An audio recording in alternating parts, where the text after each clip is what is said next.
Hello and welcome to Altered Echo Archives.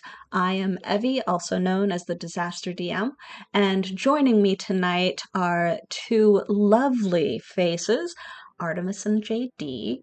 Artemis, would you like to introduce yourself?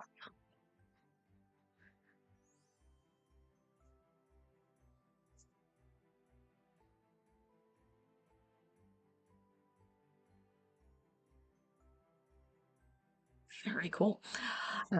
And then JD.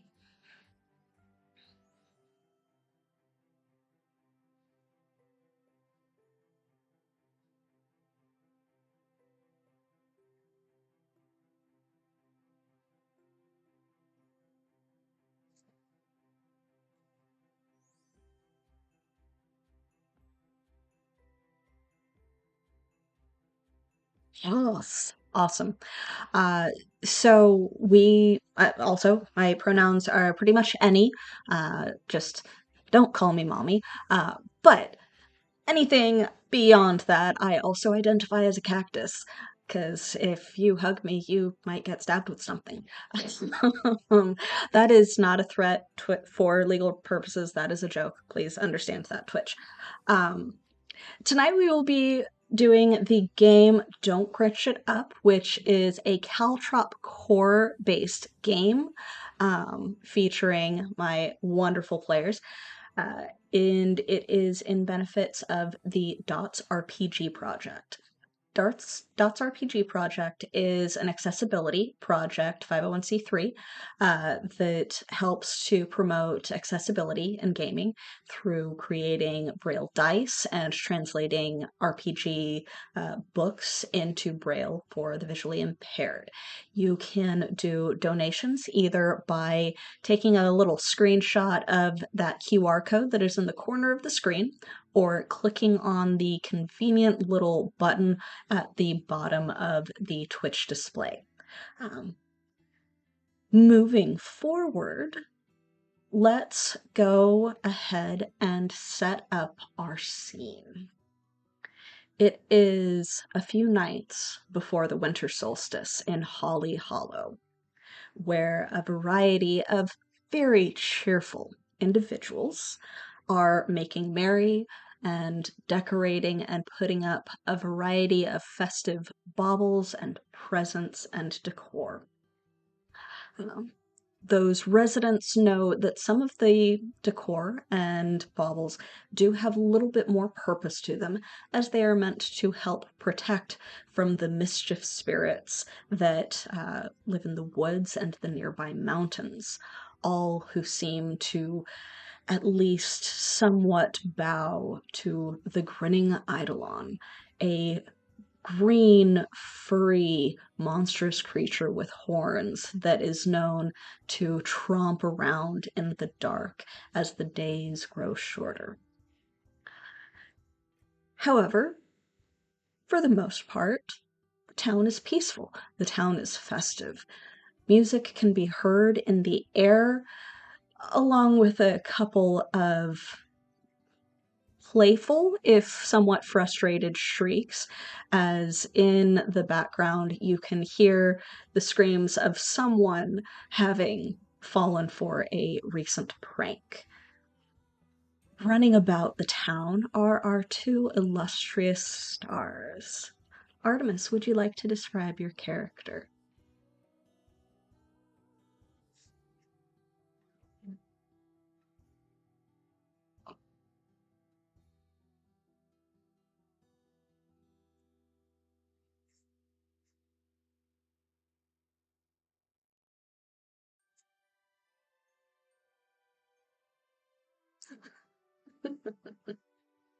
And also running around, possibly slipping in and out of locations that may not really be meant for them. We have another, uh, we'll call them mischief maker, JD. Yeah.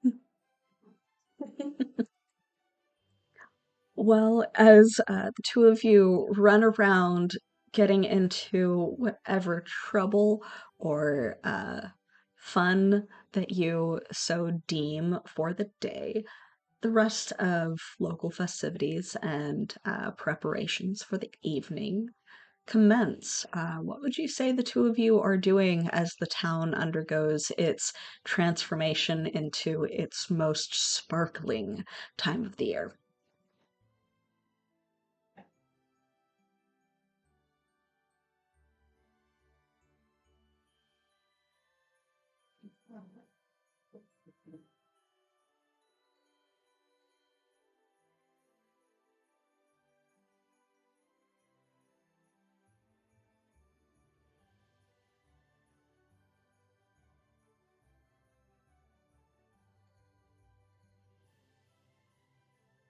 It sounds fun. Well, there are definitely a variety of cider and wassail stands that you can um, liberate of a beverage or two, and possibly even some roasted candied nuts to go along with it. It smells delightful and definitely fills the various lanes and byways with the sense of the season, we shall call it. Uh, Go ahead and give me the first roll of the night, in fact, for your attempt at liberating a drink from one of these carts. That was a 4. So not only do they not really notice you, and this being a Caltrop Core game, for any of you who happen to be watching and observing, that is an absolute success. So not only did you manage to nab a drink for yourself, you managed to nab a spare and slip a wax cone of candied cinnamon pecans away from the counter, as it were. Unseen, undetected, they were so busy talking about the holly boughs and braids that they were draping in their home windows that they did not notice that you were there. Oh, yes, as it should be. So, Artemis, what would you say that Blaze is doing during these sparkling festivities being prepared?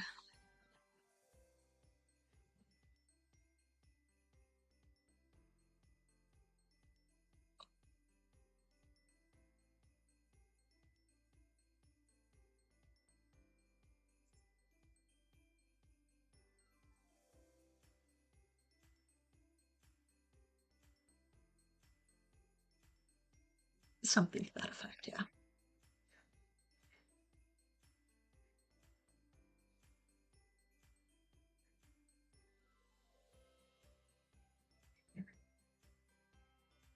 Okay. All right, all right. So, as it is the daytime and it is one of the few hours during the day that there is still plenty of light, we'll say that the mayor is not currently present in their home. So you at least do not have immediate observation from within. Uh, Go ahead and roll to set up a trap, which I believe means that you have an extra d4 in your pool.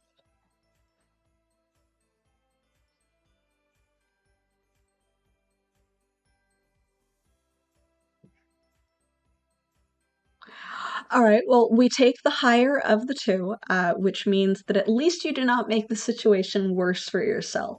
but you do not succeed in setting up the trap as you are attempting to gather the strings of mistletoe and like sparkling crystals that are meant to decorate the various vestiges of the home. Your fingers get a little tangled in the process, and you see the mayor starting to come back home carrying a large bundle of something along with himself. So you have to fairly quickly duck out of the way, leaving a tangle behind at least for him to have to deal with.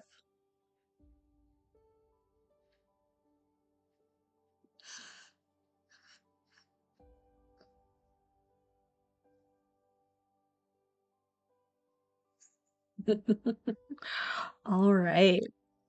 So it is a fairly nice day. It is pleasant. The weather is crisp and just a little chilly. There is a fresh sprinkle of snow on the ground, but there's just enough sunlight to where it keeps you, warm for the most part, especially if you're moving around and active. Um, so, Wyatt, where would you say you're going with your bounty?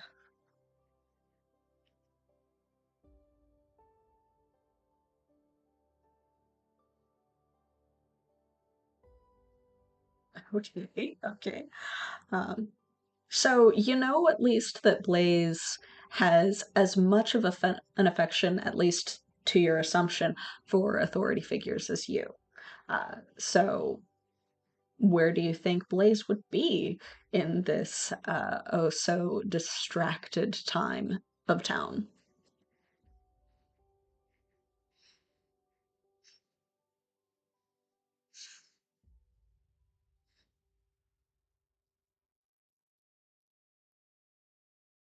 Okay. Okay. Okay. Um, so yeah, is that where you would be heading after your failed attempt, since there is the possibility of getting caught where you previously were?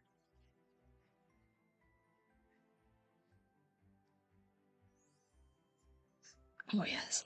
Um, so it is a actually a triad of people. They are in a very happy relationship together, but because of that, they do have a tendency to bicker a little bit about the decorations that they are arranging. So you can fairly easily hear them as you're running through the streets, attempting to get away from your previous attempt. And you, Wyatt, would also see Blaze's mad dash away from the mayor's house toward that particular street.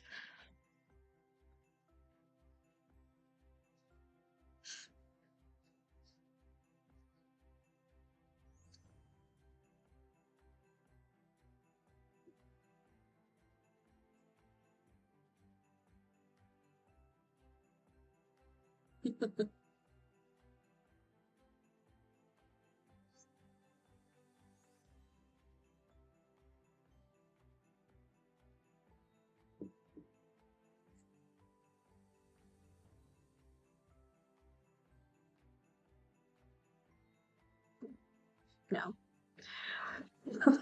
So, ahead of you on the street around the corner from where you're watching and sipping at the cone of hot cider, and it is wonderfully spiced. It's not just apple, there's a little bit of pear in there and a slight hint of citrus to give it that slightly acidic aftertone to really, really warm you up. You see the trio bickering about how they want to set up the various pine boughs around one of the buildings in town. It's the meeting hall, actually. And like one of them, the kind of burly orcish half orc of the trio is up on a stool trying to arrange it while the other two are arguing about which angle it needs to be at. All three of them are looking in that particular direction, though, and the various assistants have now scattered because of the argument, so they are at least not watching.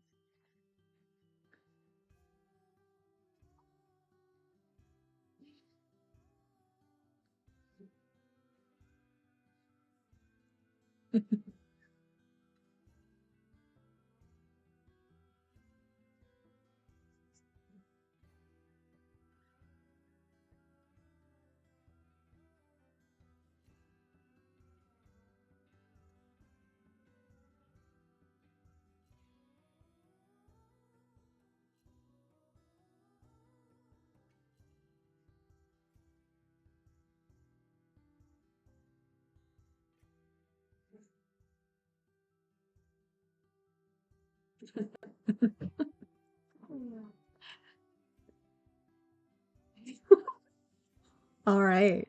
So, how would you like to try and sneak into this building? It is a fairly large and wide one-story building that has a couple of private rooms in the back, but is primarily comprised of one large central room that most of the town meets in for various announcements of the mayor, the occasional festivities, and any voting that may be occurring. Lots of windows, couple of roof access points because you've got to get up onto the roof for some of those holiday decorations. And Wyatt, you at least have heard tale of like a hidden basement somewhere.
So you decide to attempt to find a potential window or crawl space of some kind, sneaking across the street, possibly using the hustle and bustle of various others in town to hide your presence from the arguing trio, who seem to have finally decided on what angle they wanted the pine boughs at, which ironically was the first one that it was at.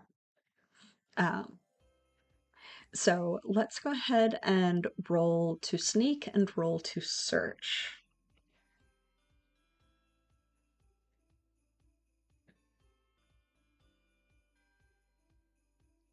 Yes, please. Yes, please. Right. Okay. All right. So the sneak definitely succeeds for both of you. A three is a success. No one notices you duck around the side of the building. What was your search?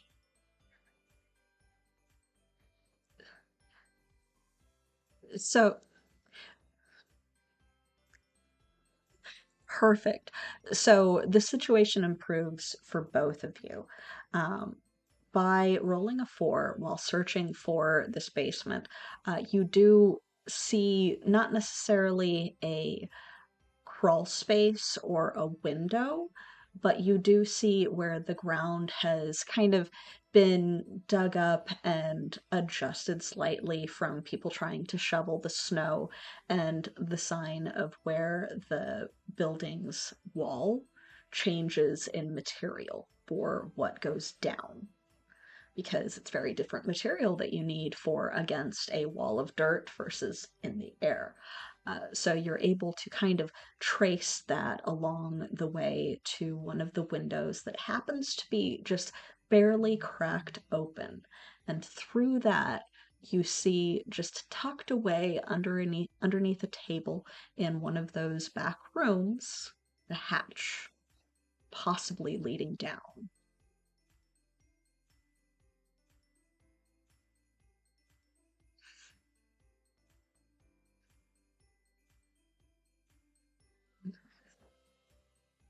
Of course, of course. Oh yes. Oh yes.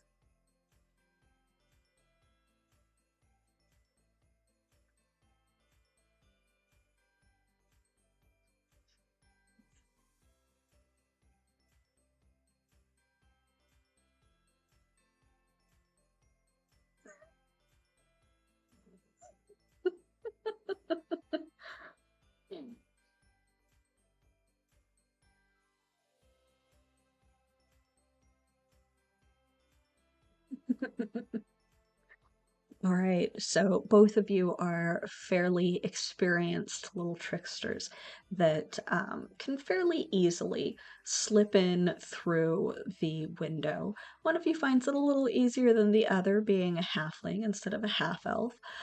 So you're a little bit more nimble in terms of getting through the window, but both of you, we lost him.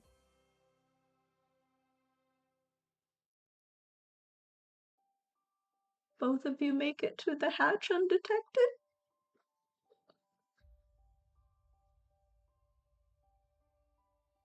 It made you escape.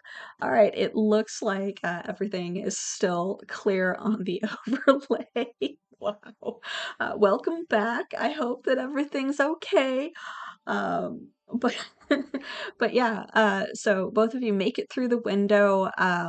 You JD, for Wyatt slips through, doesn't even leave a trace in the snow, like no evidence of your passing, though it is a little bit easier due to the smaller nature of a halfling for Blaze to slip through the crack in the window. But you make it through, no one is in the room, it's barely lit from the window, and there is indeed a hatch kind of tucked under a table in the corner of the room.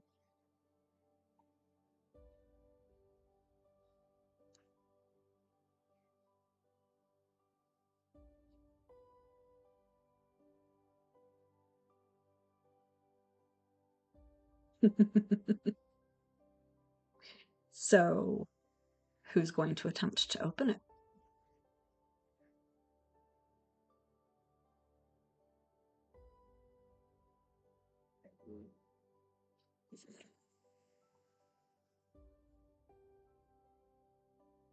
Okay. Uh, well, you push aside the rug that's just barely covering it.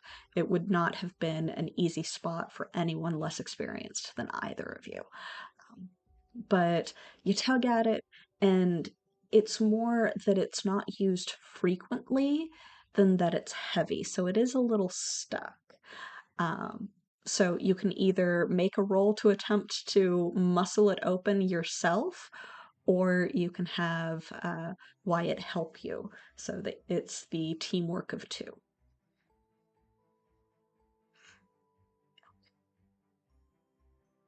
All right ahead. All right ahead.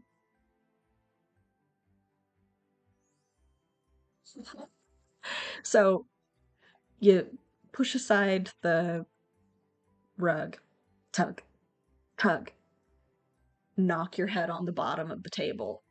You're a little dazed for a moment. Gradually, like, tug just one more time to see if you can do it without Wyatt's help. But Wyatt, it is fairly obvious that it is just a little bit too big and possibly being hindered by the fact that Blaze is standing on top of it while trying to tug it open.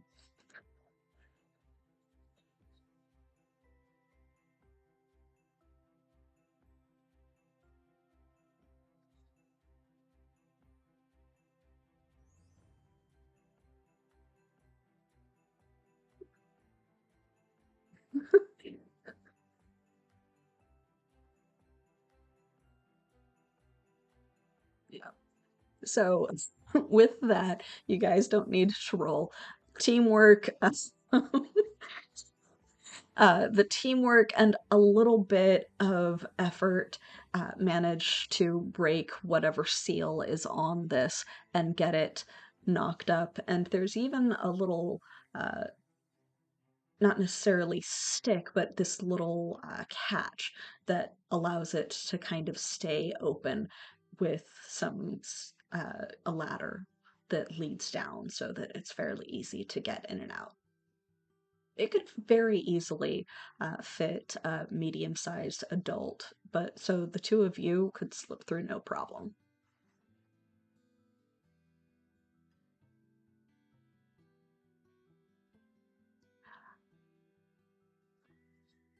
Fairly dark.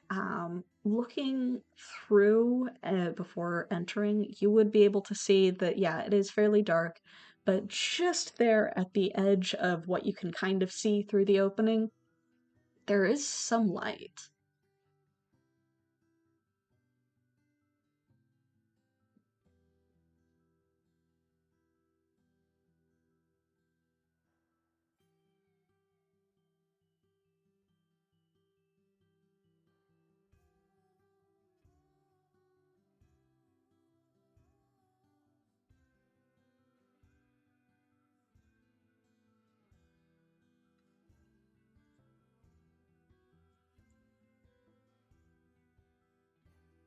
Yeah, yeah, yeah, yeah.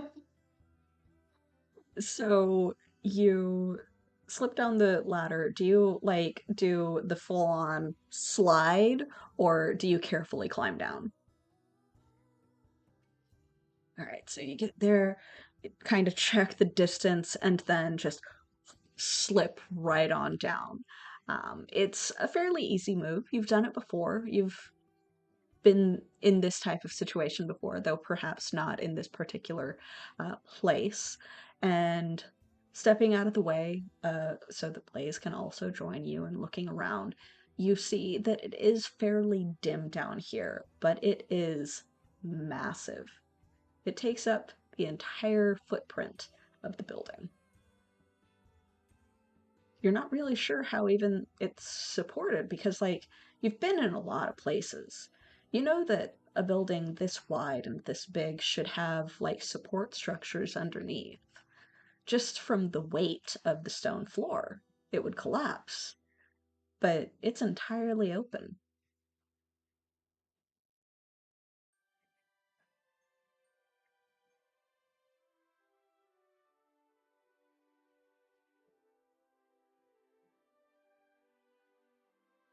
Yeah.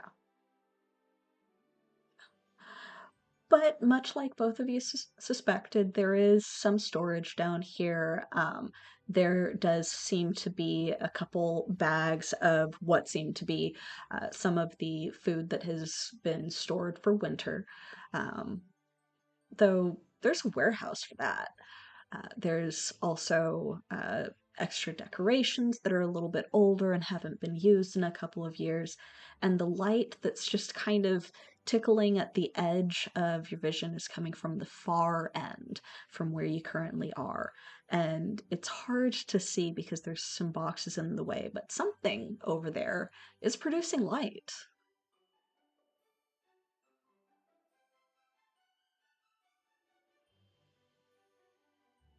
Yeah. Blaze?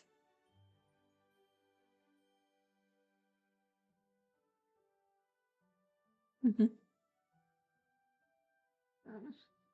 Of course, yeah.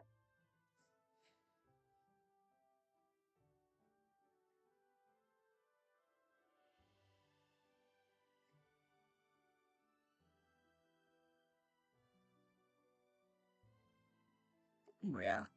Oh yeah.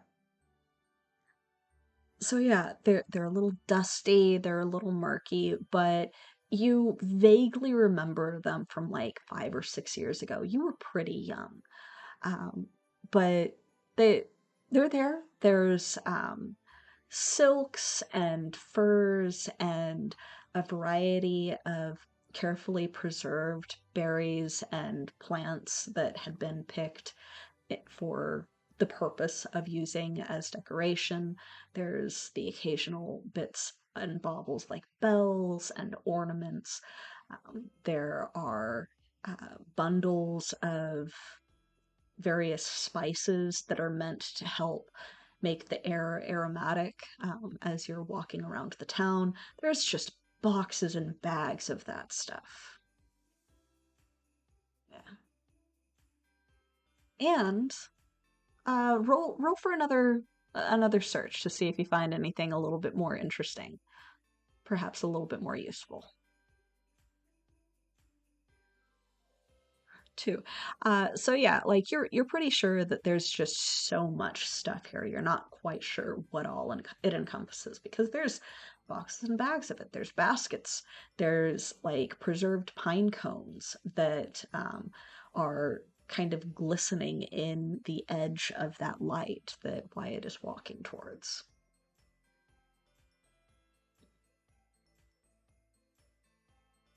Hmm.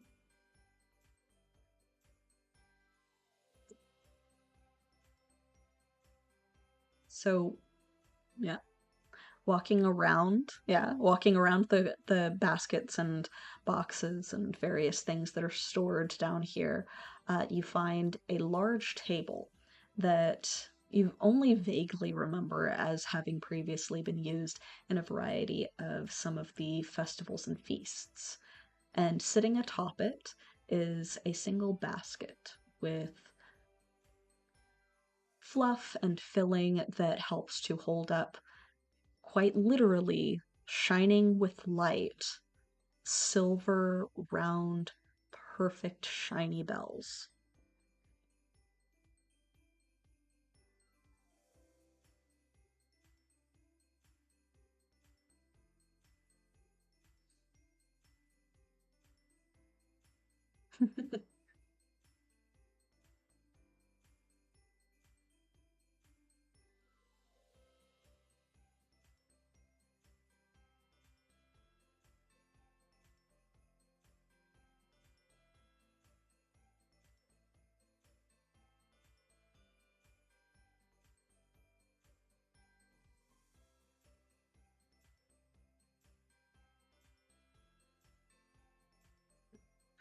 There's about 8 of them. They are shining with some sort of internal or magical light, and you've seen magic happen. It's not super common, but it exists. Um, you're not quite sure why the bells of all of the random stuff down here are glowing or why they're just kind of in this display basket on a large table. That how did they even get the table down here? They had to have disassembled it and brought it down and then reassembled it somehow. It's super weird. um, Makes no sense to you, like thinking about the last time you saw this thing set up, but it's just there, and they are glowing with a beautiful, beautiful magical light that is just lighting up this small corner of the basement.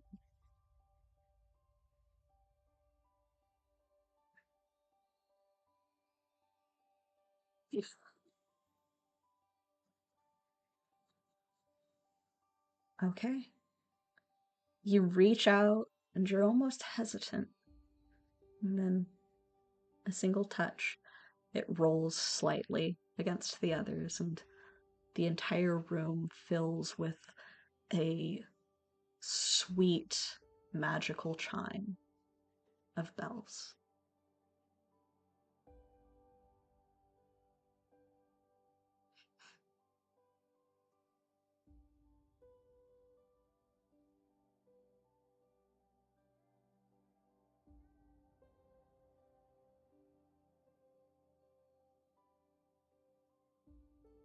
the exact same thing, almost louder this time.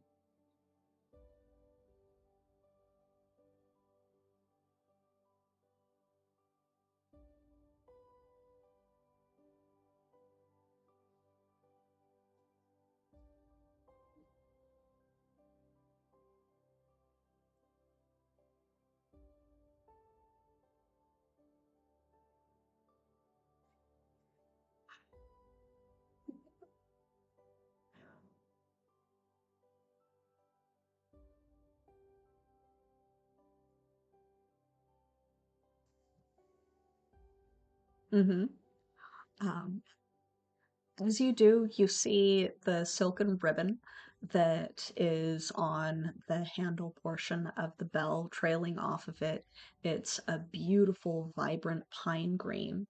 Um, it does not stop glowing once it's in your hand, and you can hear the slight tinkle of it, of the little knocker inside rolling around, but without it free floating, it doesn't make quite as loud of a chiming sound.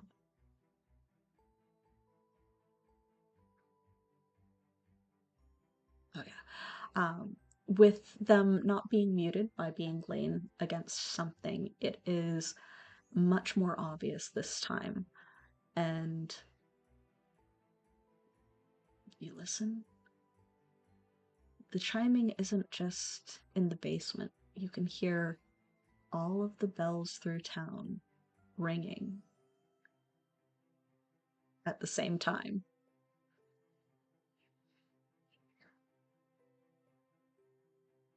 No. You can hear the bell that he's ringing, and it kind of echoes through the ones that are on the table still, but you don't hear the others.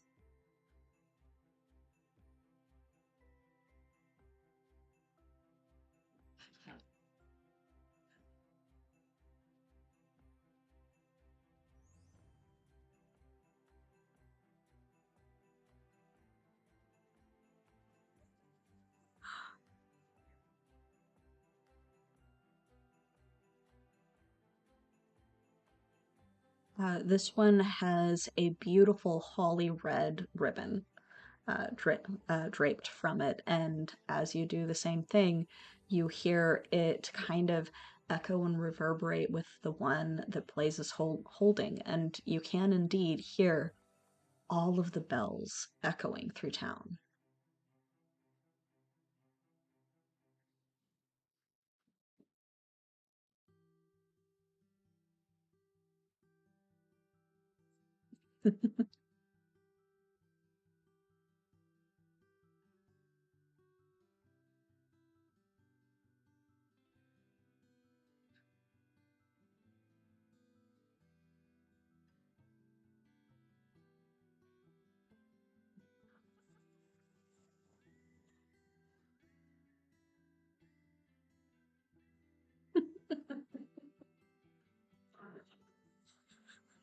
I don't understand science.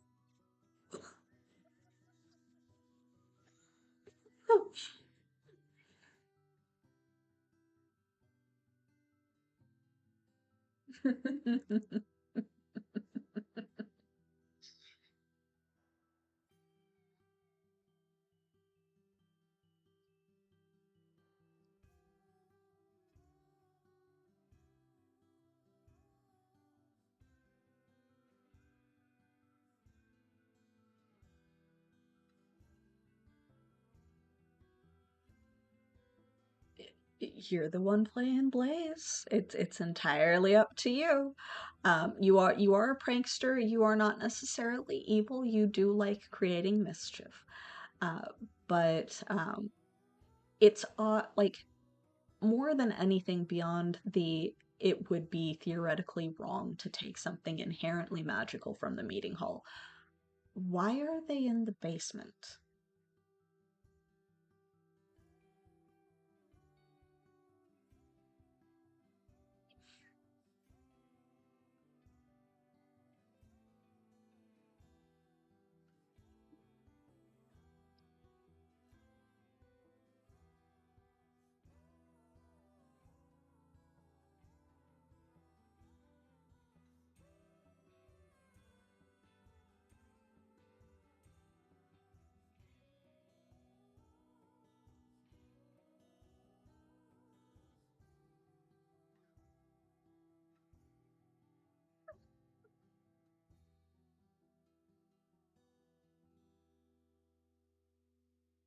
It had been a while since that latch to the basement had been opened.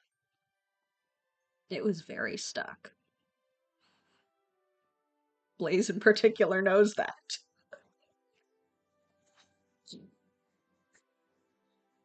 Yeah.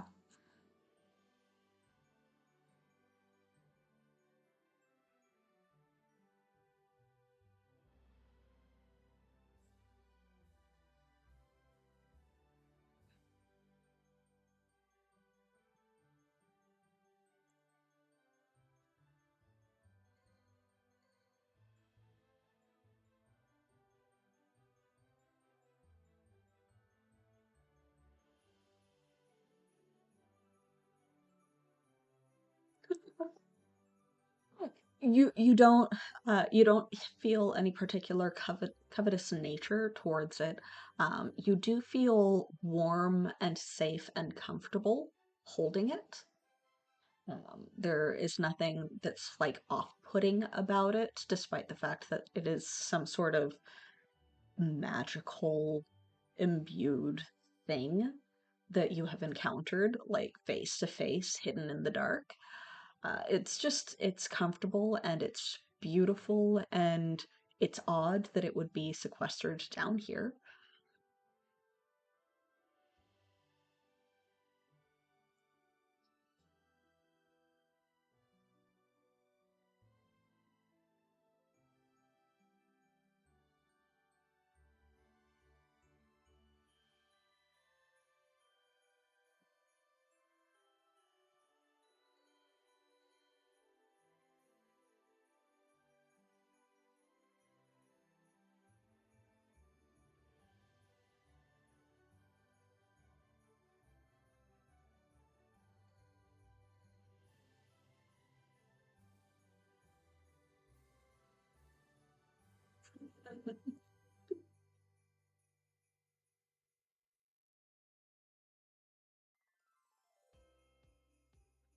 So are you going to take all eight or just the two that you picked up?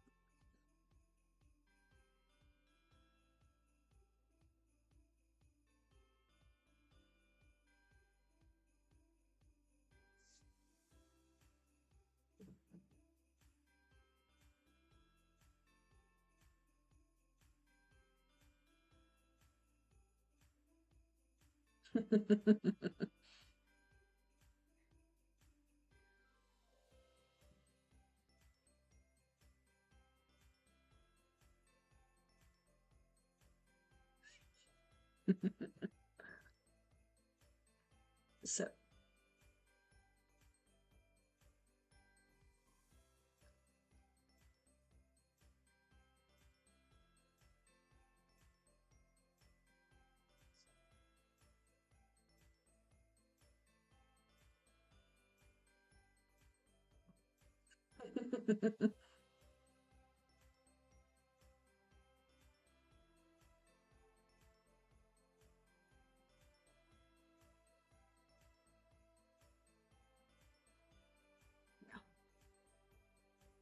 yeah. You do know that Gally, Gabby, and Greg are just very, very neurotic about the decorations.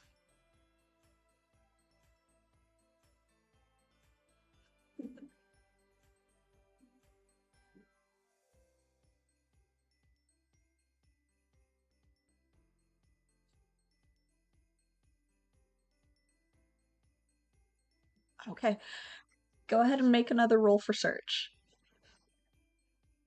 You can do it. You can do it. You can do it. Three, success. So you do find one kind of kicked off into the side, and it is conveniently like a large canvas bag that makes it easy for you to carry it. It has not necessarily moldy, but like old and dusty and faded ribbons and various other things that can be used to decorate. There's even like a couple of small throw rugs down at the bottom that are meant to be used as kind of like welcome mat type things, but they are not in good repair at all. You also find some. preserved berries that kind of have gotten squished. So the coating that was used on them, it's like this kind of resin from a tree sap, has been like cracked and smushed and is starting to chip off, like full on, like used, has been kicked around, probably in the bag a couple of times. Old decorations.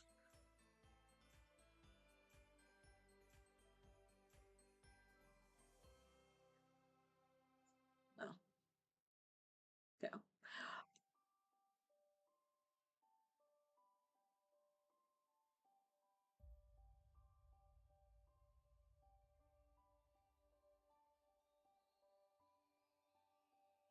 Oh.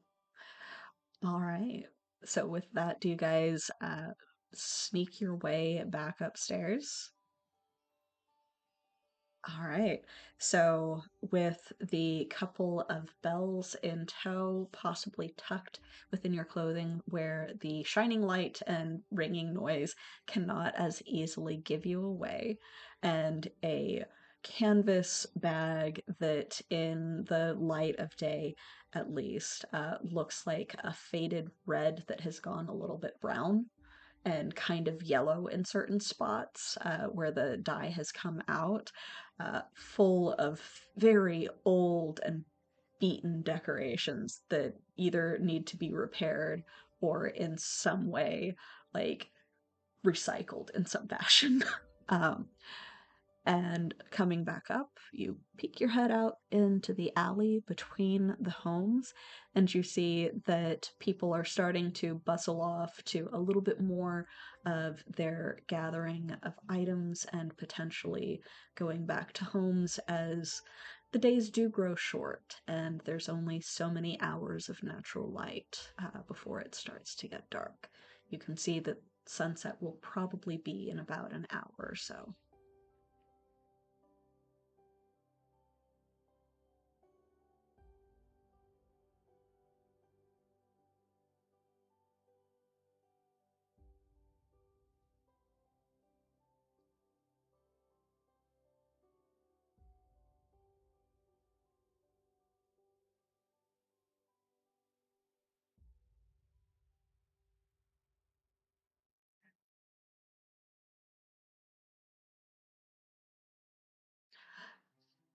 Yeah, there were some decorations being set up at the meeting hall, but most of the buildings in town have some sort of decoration.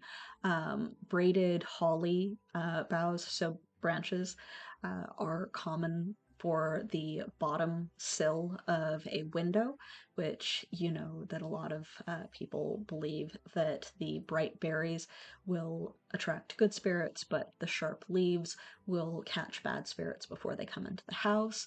There are uh, sprigs of mistletoe hung as protection around the various houses, but you, at least from having watched from the pranks, know that a lot of them are actually just some yew branches with white pebbles stuck onto them. So they aren't likely to work very well. There's a variety of pine branches that are latched to the different house eaves so that you've got the look of green pine above each of the houses. There's decorations everywhere. Each person and each home seems to have their own taste in how they decorate. The public houses, like the meeting hall and the mayor's house and whatnot, are generally under the decorating committee type of thing.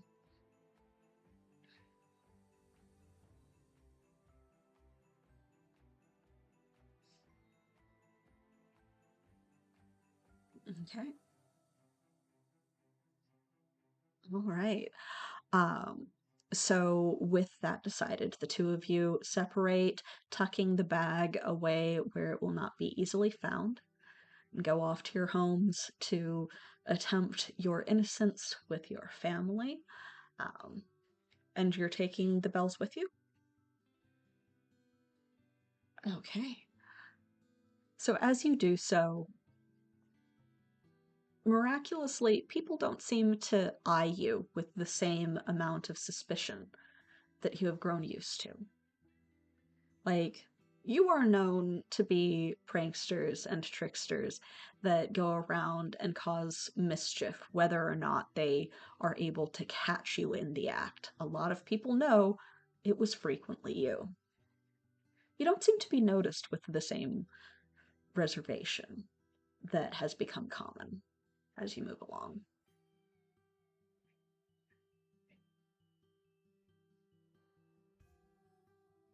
He does. He looks very innocent.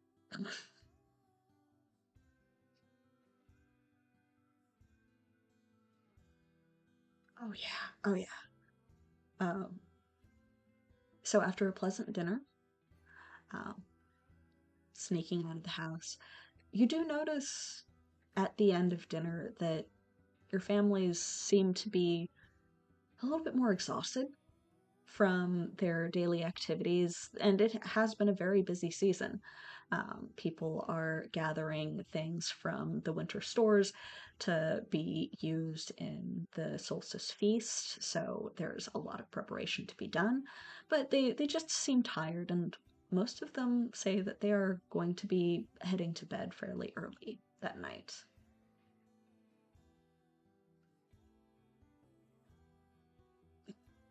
It's about 5 o'clock.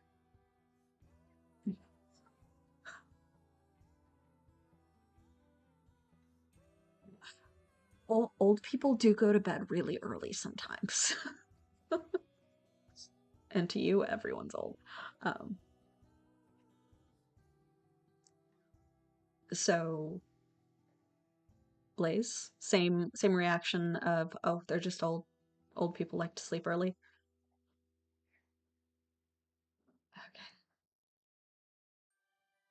Okay. Okay. So describe your sneaking through the streets as you go.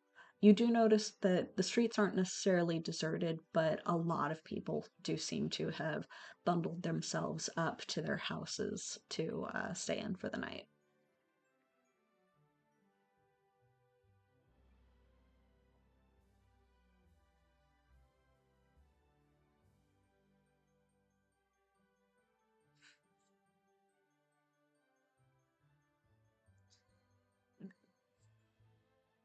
So we don't quite have Kronk Emperor's New Groove, like singing your own theme song, but we're close.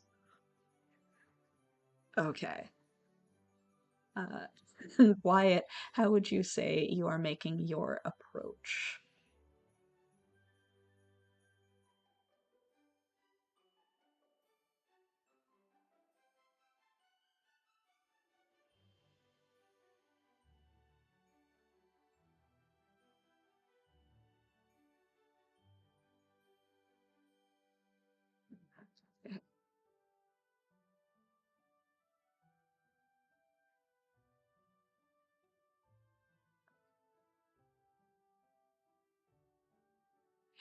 All right.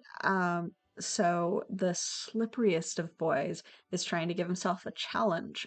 Go ahead and roll for your sneaking uh, and your path. A four. So you are, in fact, miraculous in your path. You slip and you walk directly behind someone for a good block. Like right in their steps, you are not leaving any tracks. It is perfectly timed. They don't notice you're there. And as they turn down one street, you just kind of hop off to another, scurry up one building, and then, like, take a look around from the roof. It's beautiful, beautiful evening. The sunset as it finishes in the background, because from up here you can see the slight hints of pinks and purples way at the horizon.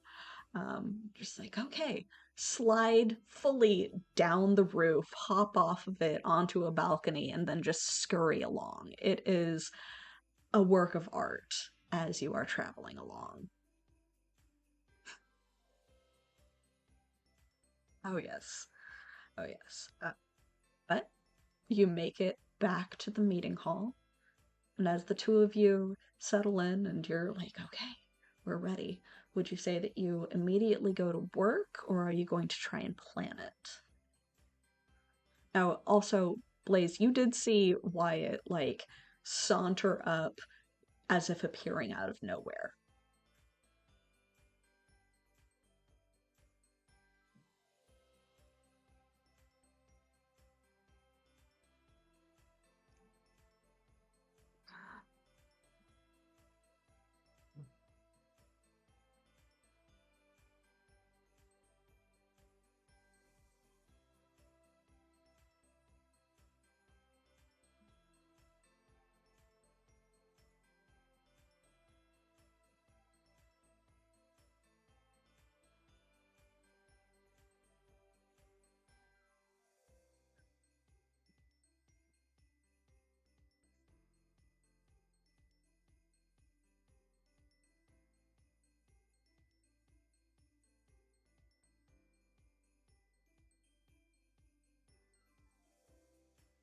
Shockingly, no. Everyone seems to have gone home. Everyone seems to have gone home.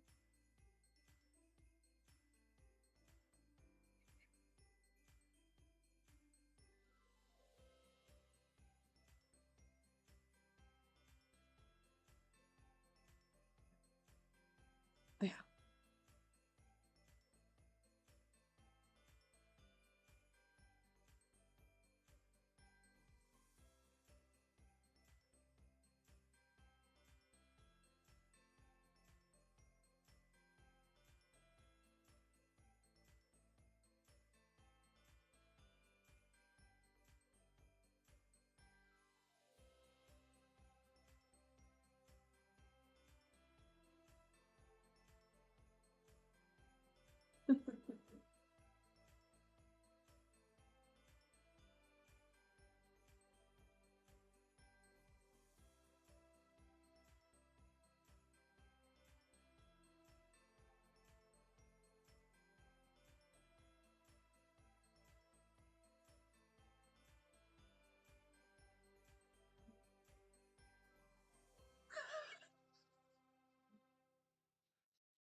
Yeah. Oh yeah. So yes, it is very it is very convenient. And as you get to replacing the drape of cloth before the double doors that lead into the meeting hall with one of the old raggedy throw rugs, um, in the distance you hear the faint tickle of bells that fade off into the scratching of something against stone. And then laughter. It's still shining brightly. It's not ringing. Yeah. And then you hear laughter. It is in no way natural. Like little pixies in the distance.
It is actually.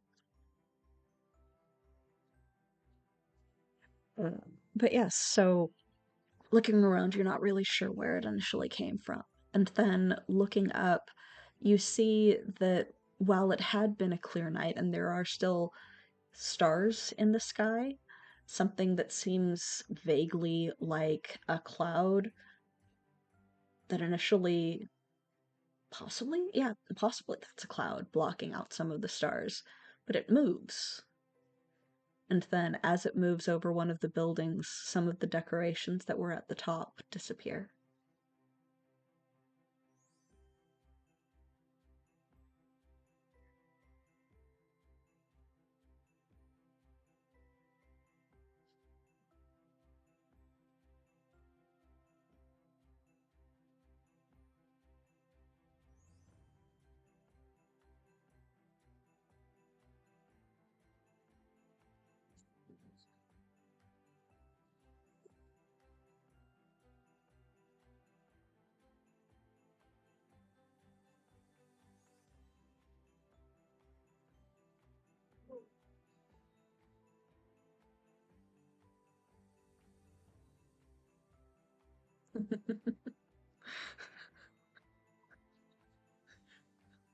Yeah.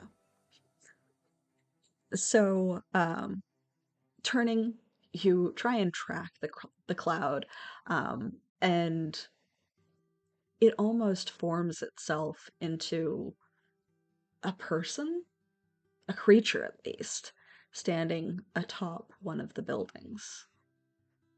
Long curling horns from its head. And then, in the flash of moonlight, green fur. You remember tales of some sort of green horned beast living in the mountains nearby. Mischief. Something about mischief. Something about being chased away by the sunlight, but it hasn't come into town in years. Years, probably. The grinning something, and laughter, and hating the winter solstice, but loving it at the same time because there's less sun to scare it away. It was the grinning eidolon, some sort of demonic mischief spirit.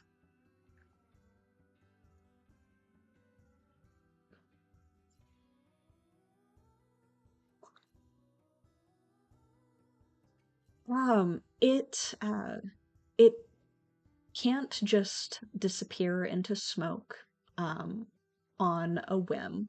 That's how it travels, but if you find a way to trap it, it's said to be able to be trapped.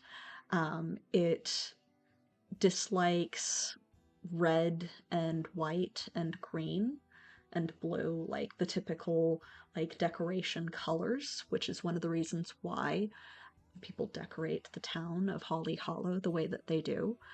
In fact, Holly Hollow was named after the various holly bushes that grow nearby and are said to protect the town. Um, so normally the wisps of smoke, even during travel, get trapped on those spiky little leaves. That must be, like, it's not just a superstition. That must be why so many people put it on their doorways and windows.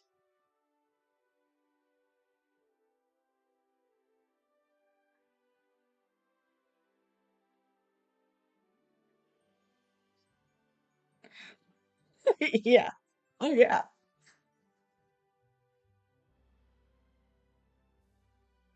Yeah. Yeah.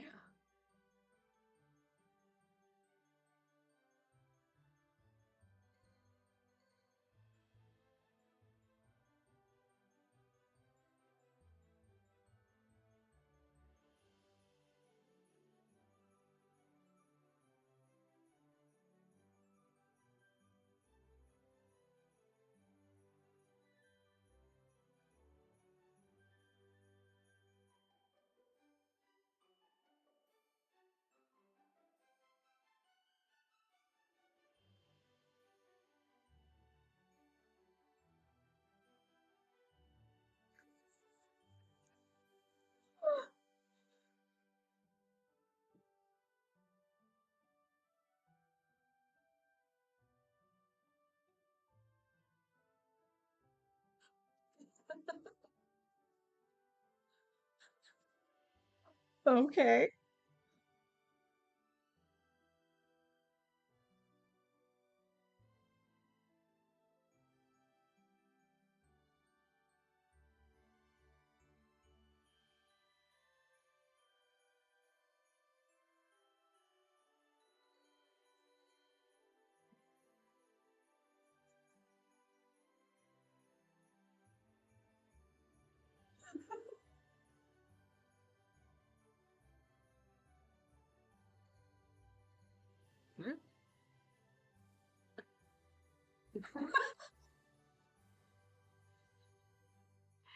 So as you guys are debating, it doesn't seem to initially have noticed you, but you do see it crawling along one of the rooftop that it had been on, and leaping towards another house, and sneaking in through one of the top story windows that had not been decorated.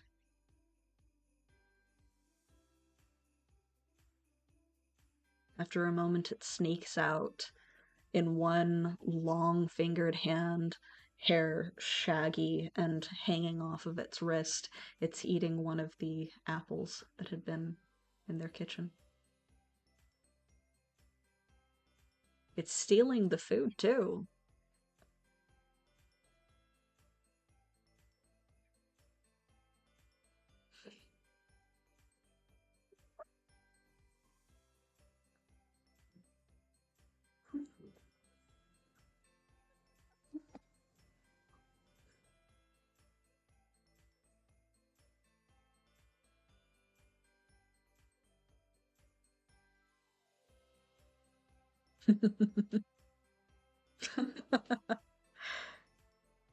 So what's the plan? Where are you going? Who's like, are you setting up the trap before attempting to catch its attention, or are you going to observe it for a while?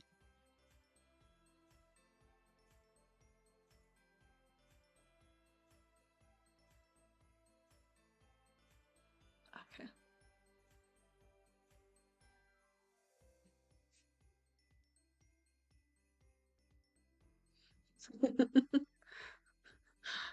Like,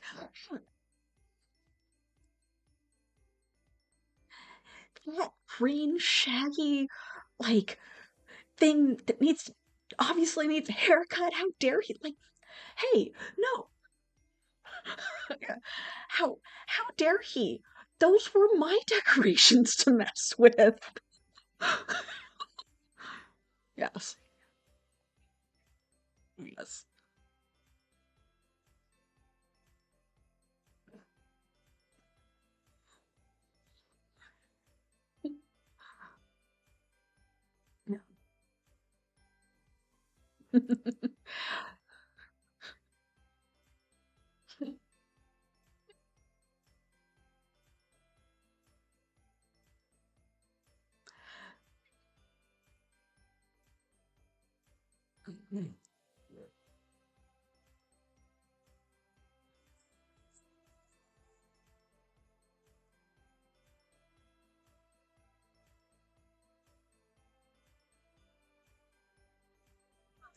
Sorry.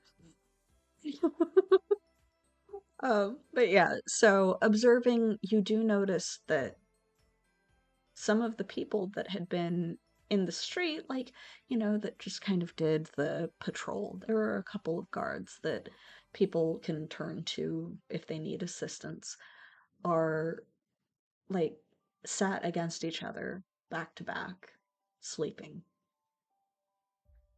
And it starts to connect to what you've observed so far. Something has happened that somehow the two of you, obviously just because you're so impressive, have avoided some sort of sleeping spell or effect by this creature entering the town. Um, but go ahead and make a roll to determine what else you might notice or observe about the creature as it goes and just fills its own lumbering, grease stained bag with various people's foods and decorations overnight. That's three. Okay. So it does avoid the windows and doors that have holly or actual mistletoe uh, held within it. And when it picks up the boughs of pine branches that have the needles still hanging on it as kind of makeshift garland from wherever they are decorating, it holds them by the branch and is careful to not touch the pine needles prior to picking it up and taking it off of the decoration. Um, on occasion, you do still hear the high pitched tinkling laughter like from mischievous sprites, and it is issuing forth from the grisly fanged mouth of this green, almost Grinch-like monster, um, as it hops very nimbly from place to place, um, occasionally dropping food waste behind itself as it munches on whatever it steals from various homes.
So, as you are making these plans, you see it exit one of the houses once more, having chased it through a couple of streets, and it doesn't hit every single house.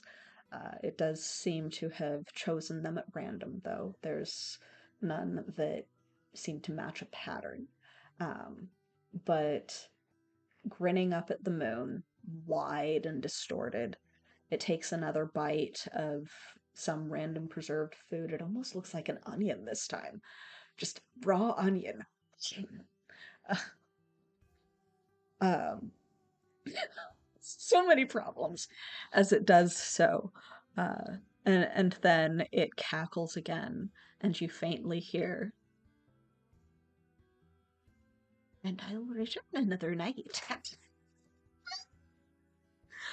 And then it dashes off, leaving behind a couple dark specks in the air floating around that also seem to be giggling, like dark pixies that also fly off into the sky.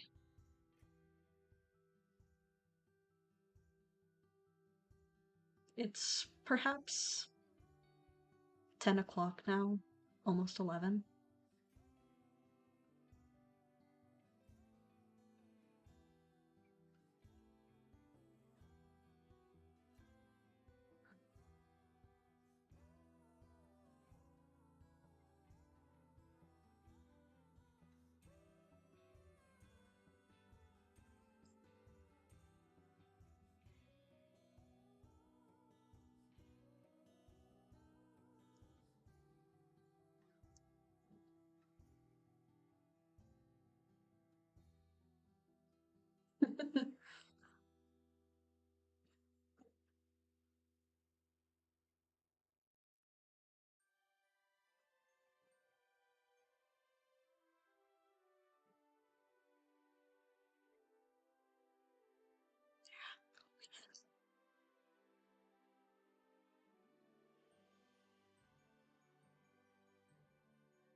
So, do you go to fetch materials, continue making plans? Do you go to bed for the night and intend to prepare through the next day?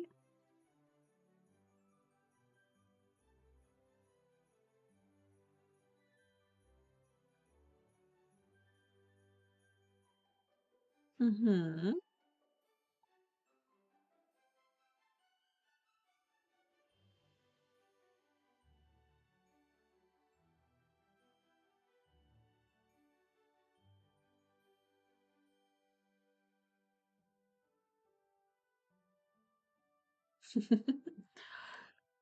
So, where do you intend to stash these things?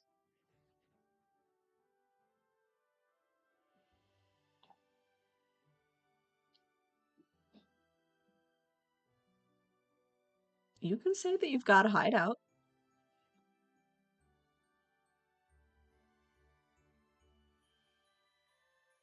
No, you can say that you've got a hideout. You can say that you've got like a tree fort or like an abandoned building that you've decided is your clubhouse, or you've got like a park that you guys like to go to, and there's just like this area that's kind of hidden in the bushes or whatever you think fits your characters.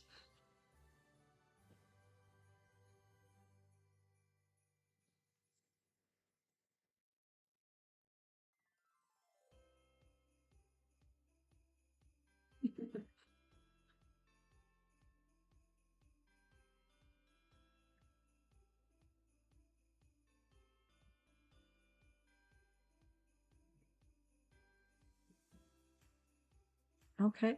So yeah, you've got like this abandoned building.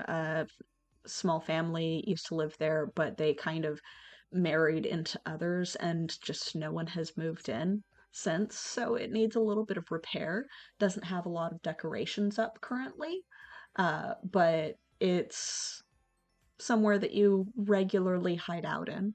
So you would have that as access for whatever you need to hide and or prepare with.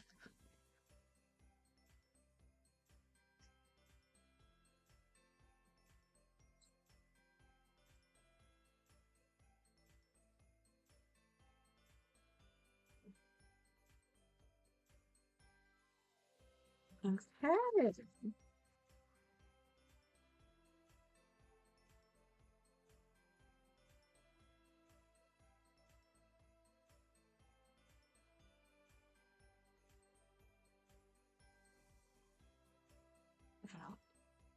Valid, valid. So you're just lining the windows? Are you setting it up trap-like in case he decides to go into your hideout? Or like how are you just setting it up? Is it just like kind of shoved against the windows?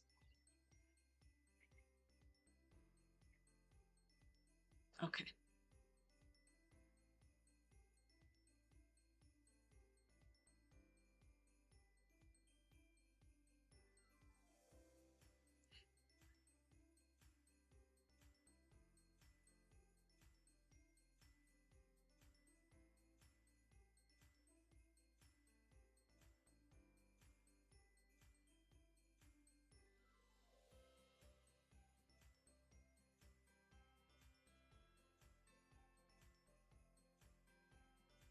Okay.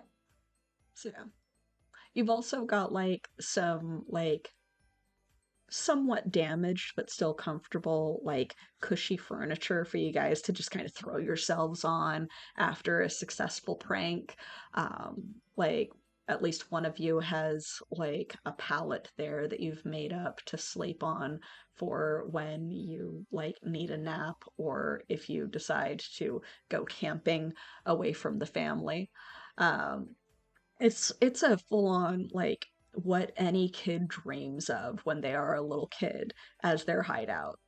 Um, so there's plenty of places to store whatever tools you choose to attempt to gather while the town sleeps a magical slumber.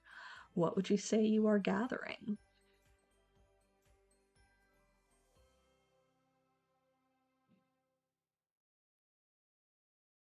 Hmm.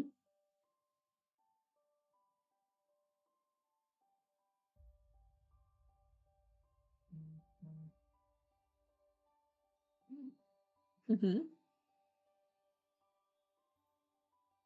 Hmm.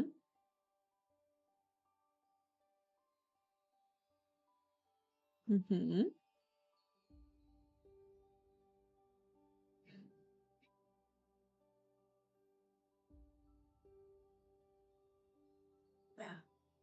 You know, an etymologist in town that you can go and like snag a random butterfly net from.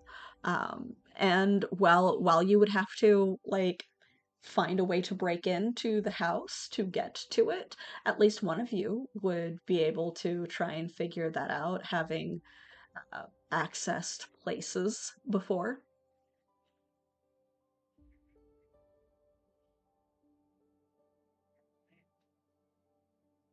Okay.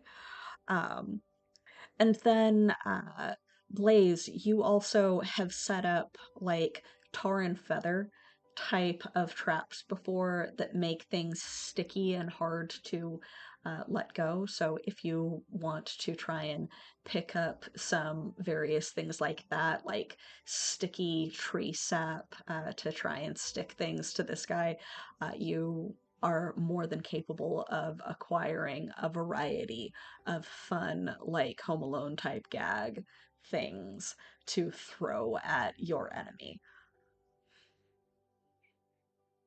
Okay. Okay. So for the initial butterfly net, um, let's go with Wyatt. You know which house it is. You've like you may or may not have some measure of respect for this dude. He's a gnome and he loves bugs, which creeps a lot of people out because not everybody likes bugs. He loves bugs. Bugs aren't that bad. But he's got like a little hut on the edge of town because he goes into the woods more frequently than others. Um, and he would definitely have a net that is small enough to catch a pixie if a pixie can be caught.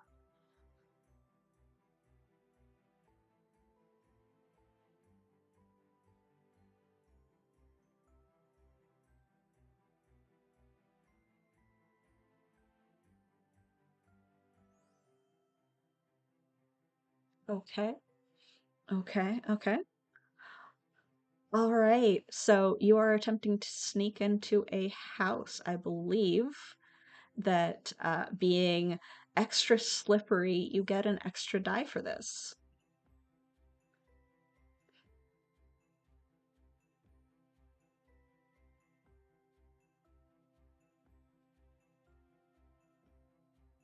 Okay, the three is definitely success.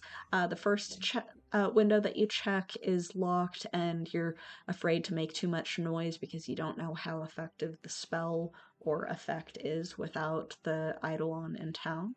Uh, but the other one, you do happen to catch it just right that it wiggles the lock open and you slip in and you're able to go about it. The gnome is snoring so loud, there's no way that he's going to overhear you past that while you gather what it is that you are looking for. So you can mark down that you have gathered a couple of butterfly nets and specimen jars.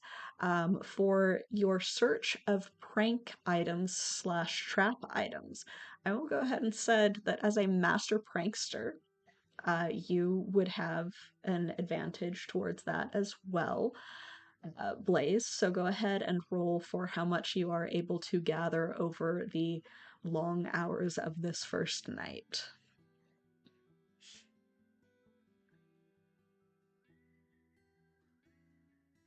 4. All right, so you gather a variety of like extra sticky molasses that they had been trying to caramelize, so it's like extra gooey and will just stick right to green fur. That's gonna mat like crazy. It will be perfect. You find a variety of old feathers that were used as down stuffing that were just kind of shoved off to the side in a toy shop to be put into a new stuffed toy at some point and just hasn't been used yet. So you'd be able to tar and feather someone essentially. You find a variety of tangled tinsel that could be used to dump on someone or tangle their feet in. Fishing line, you find like an entire basket of preserved pine cones that could easily be launched at something. Pretty much all of the stuff that you are going for. You even find a couple of like in the like we'll call it blacksmith, um, the artificer's shop that builds a variety of things. You find a couple of latching hooks that would make it easy to bind someone in whatever you manage to trap this thing in. It is full on. So you get from that 4 an extra d4 as a pool item for whatever trap you set up. So that means that you've got 3 to roll when you start setting up your traps. Yes. You've got a full array of stuff. Yeah. No, not at all. But yeah, so we've been going for a while. Let's go ahead and say that you have gathered your supplies on this first night, and that you will then yawn and either sleep in your hideout or go back to your homes to set up the next day. And we will also ourselves be taking a brief break and come back in about 10 minutes. Bye!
There we go.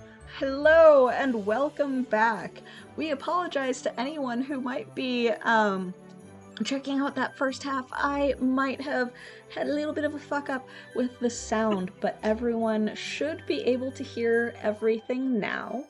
And we are back from break. Thank you so very much to those of you who have donated to the Dots RPG project. To anyone who might be So as a reminder checking out that first about half, the I might RPG have project, had the a Dots little bit of a RPG fuck up project, with they the sound, do but everyone accessibility should be with able to hear everything Braille now. dice and Braille And we are TTRPG back from break. Thank you books and stuff. so very much. It's wonderful that I'm getting an echo in my ear just a moment. Donated to the Dots RPG project. To anyone who might be Well, it is called Altered go. Echo Archives. Yeah, so there we go. Lots of echo, and everyone else was probably also hearing said echo. Sorry about that. I am not our tech guru. But again, thank you very much for your donations. We will be continuing our fundraising in through January and have already pulled in yet another guest GM, and we'll be looking for more spots to fill. So keep your eye out on that. But with our audio now hopefully fixed, let's go ahead and roll back in. As a summary, especially due to my little mix-up earlier, we have been adventuring in the town of Holly Hollow.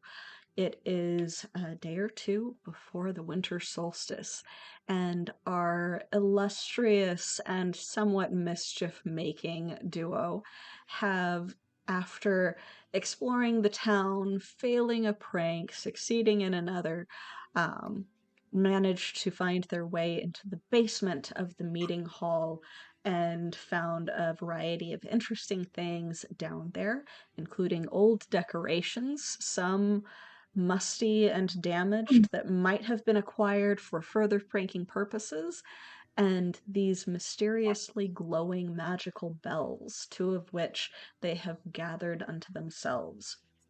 Upon exiting and exploring a little bit more, they decided to play a little bit more of a prank on the trio that is in charge of the town decorations, Gally, Gabby, and Greg, who seem to have a little bit of a argument on how things should be placed, but are otherwise very happy together and their interesting choices of how things are placed. But when they came back from having dinner, everyone in town seems to have fallen under a strange sleeping effect, and even while trying to do their prank, they discovered a odd scratching and then giggling noise as the nearby monster, the green grinning Eidolon, had snuck his way into town for the first time in many years and was stealing a variety of decorations and food from town, which they declared was their town to mess with and no others. After observing him for the first night and learning what some of his weaknesses may be, they watched him dash away and vow to what appeared to be dark, evil mischief sprites that he would be returning on another night.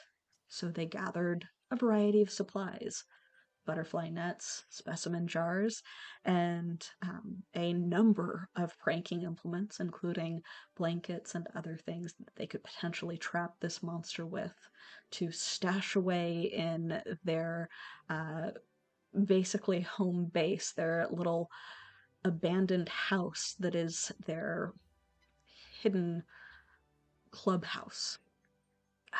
But having slept after a long night of gathering of supplies and preparations, it is finally morning, and we wake to the day before the winter solstice.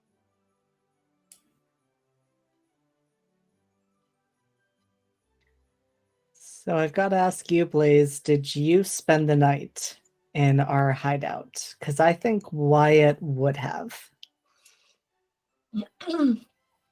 Yeah, I think Blaze did, especially because like his parents were out so early last night, and they won't even notice him being gone. Yeah, it'll be fine. All right.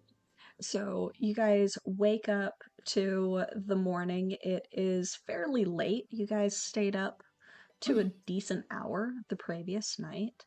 Nevertheless, the sun rises as late as it does during this season, so it's still a little dark outside, but there's plenty of lamps and everything providing light to those who are wandering around, at least awake, so whatever happened to them was not permanent. And while listening carefully, you can hear the occasional outcry of thinking that somehow a squirrel or various other woodland critter might have gotten into some of the houses. There's no suspicion of something else having gone awry over the evening.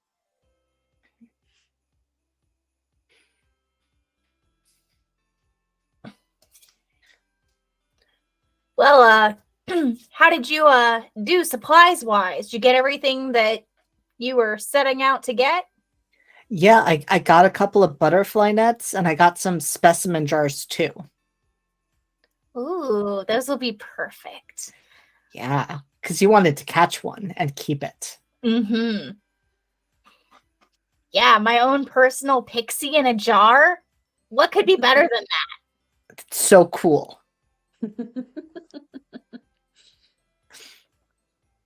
I got the this big amount of maple syrup and lots of feathers, and well, this green guy's not gonna know what hit him.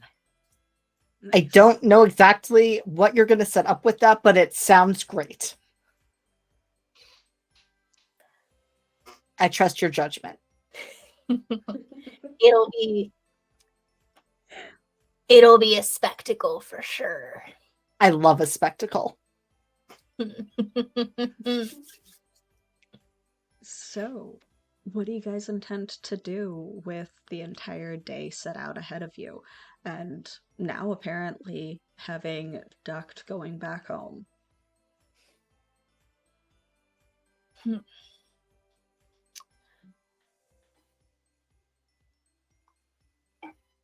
I think for Wyatt's part, like, he would be ready to kind of jump in and do whatever Blaze asked of him. So, like, if Blaze was like, I need you to be gluing the stuff here, I need you to be doing all of that, he'd be game just for, like, being an extra set of hands to get everything set up. Because he knows that Blaze is, like, the mastermind of the pranks. Blaze is the master prankster. It is true. Unfortunately, that means I have to come up with ideas. It's all right. You don't have to off the top of your head. If you need a little assistance on things that you can have set up, I prepared and watched several old 90s movies like Home Alone and a couple of other prankster movies for in case a situation like this happened. So, what do you intend to do to the creature? And I can help you come up with whatever plans you may need.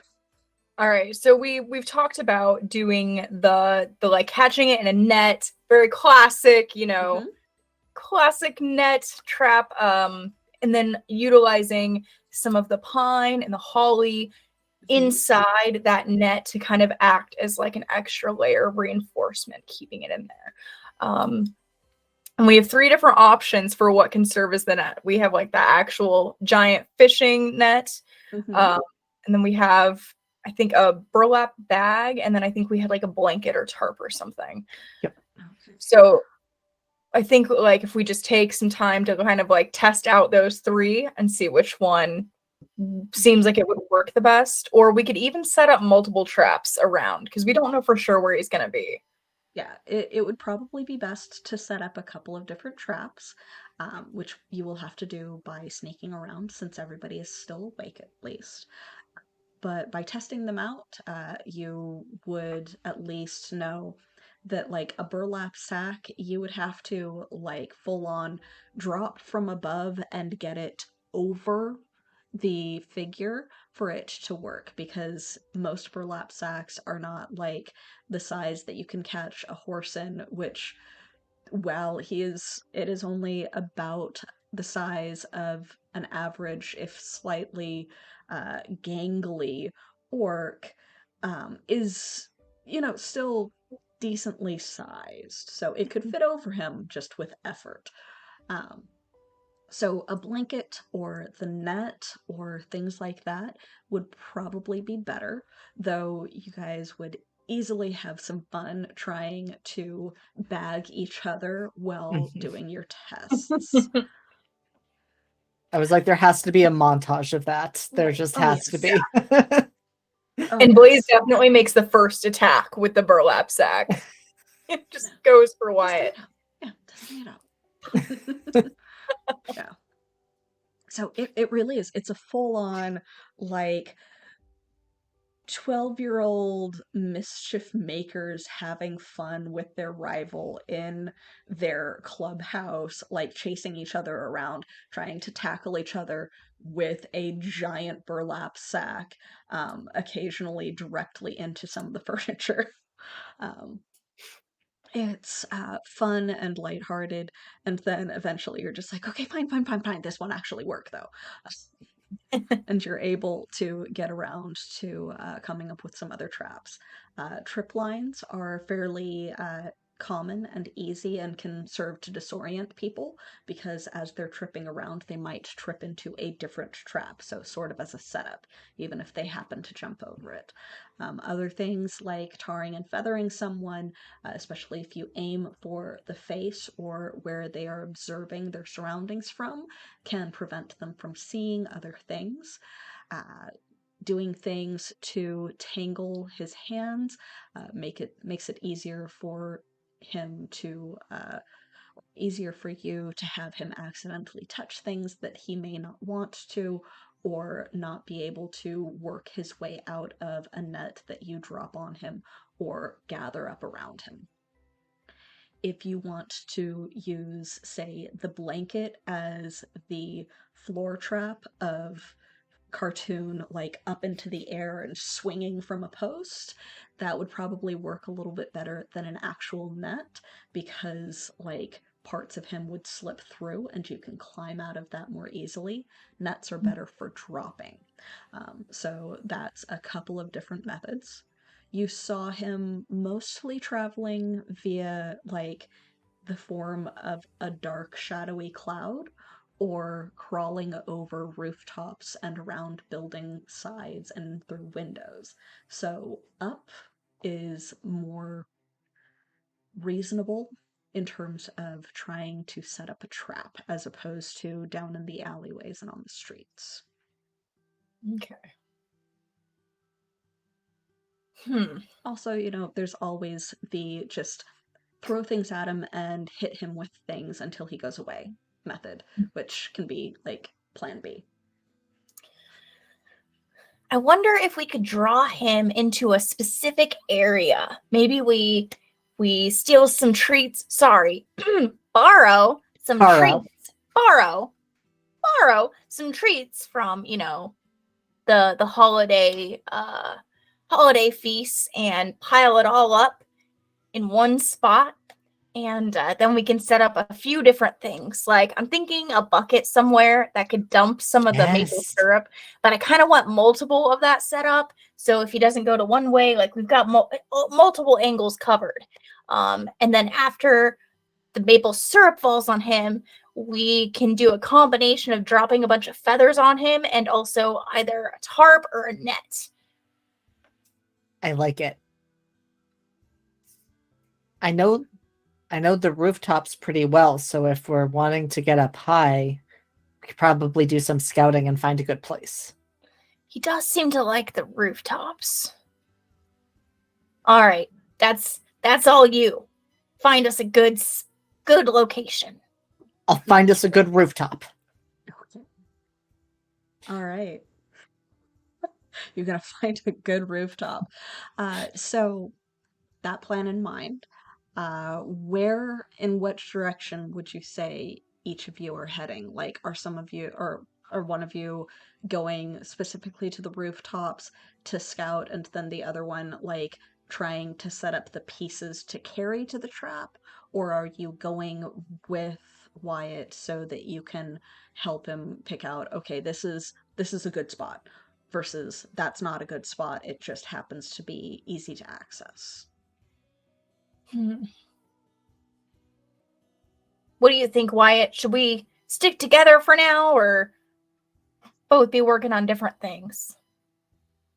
I think maybe we should stick together because I have some ideas of what you would need for us to pull this off, but if it's just me up there, I might be thinking we could set something up and you would know that's not going to happen. So I think you should come with me and make sure that we pick out a good spot. Okay. We'll find the location, and then we can all start setting up some of the traps, and you can start finding the bait. I like that. So you exit secretly your clubhouse of the abandoned home. Look around, and it's, despite a couple of people a little disgruntled with something having gotten to their various decorations and food the previous night, still fairly merry around the town. Holly Hollow is nothing if not jovial for the winter solstice. Do we hear the trio say anything about the decorations that we swapped? If you pass by, they are full on like bickering with each other. So you've got like a human, an elf, and the big ol' orc, half orc looking dude, like all bickering like a bunch of housewives going, you didn't know. You must know who did this. You never liked the way that we positioned that. But Branchbow, I know that you didn't like the way that we positioned that pine. No, I obviously had nothing to do with this. Why would I put out such distorted things? I haven't seen something like this in years. And who even found this old rag of a mat? It's back and forth, and amusingly, the most flamboyant is the big, burly orc dude. Like, but I just wanted it to be pretty. I don't know why either of you would go through this effort when it's really a teamwork among all of us. They're just back and forth. So it was a very successful prank, and they are very easily blaming each other, having snuck out in the middle of the night to get even with whoever had won, which they all think they won. Incredible. Success. I feel like Wyatt gives Blaze a high five, discreetly, of course. Of course. Just like it. So, passing by, you do eventually make your way up onto the rooftop passages. Would you say that you are assisting Blaze in this as the person who is a little bit more experienced with doing the sneaking and slipping around?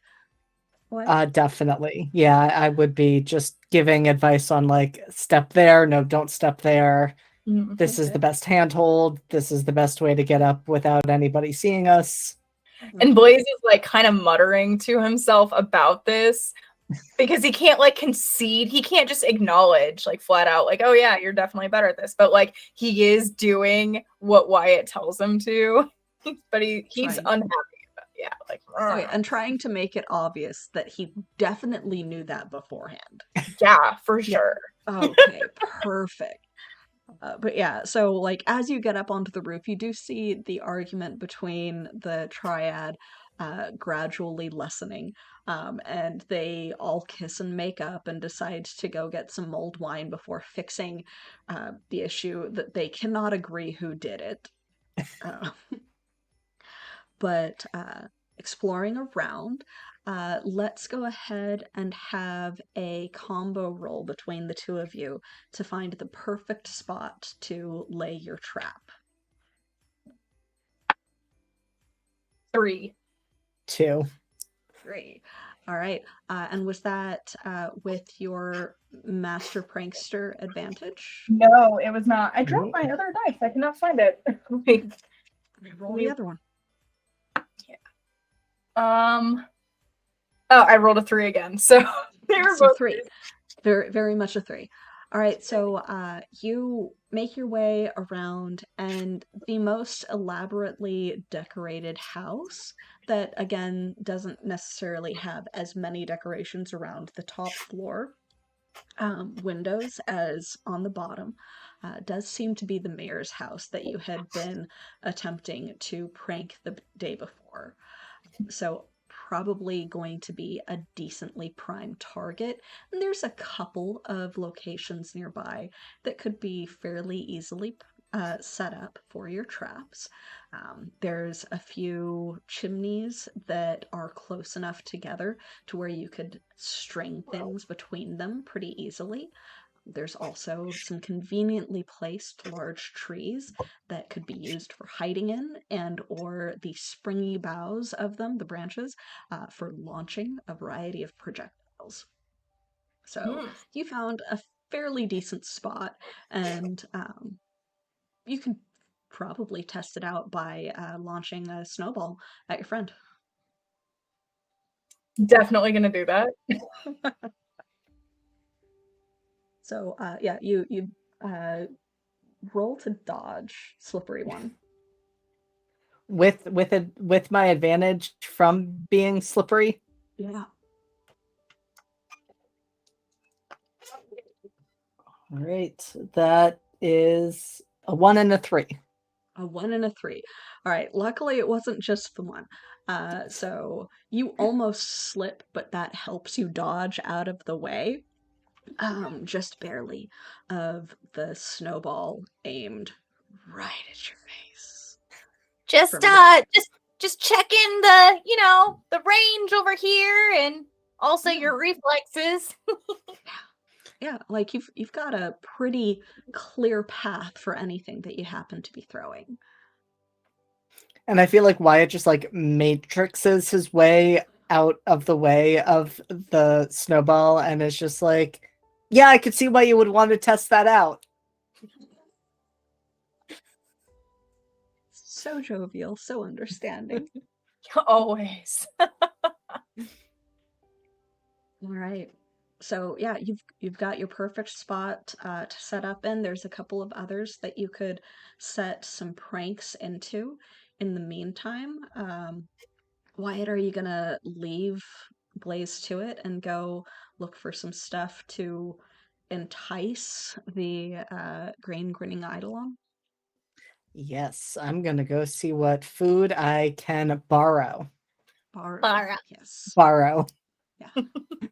It's you haven't had breakfast yet. I mean, you might want to borrow some for yourself too. Yes. That is sharing with myself. Yeah. It's not stealing, it's sharing. And Maybe you are borrow protecting some the for me town. too. Yeah, and you are protecting the town. It's true. Yeah. Yeah. So borrowing and getting some stuff to share. Yes. So what are you intending to borrow? Because it seemed to be a mishmash of whatever this creature could munch on that you seemed to see him grab. I think Wyatt is probably thinking like, where can I get the biggest haul of stuff in one place? And so I think that's the logic that they're operating from. Not so much the best stuff, but like, where can I get the most stuff? Okay. All right, so you go looking around, and you know that a lot of people are starting to prepare a variety of feast-like items for the Winter Solstice Eve. It is going to be the longest night tonight.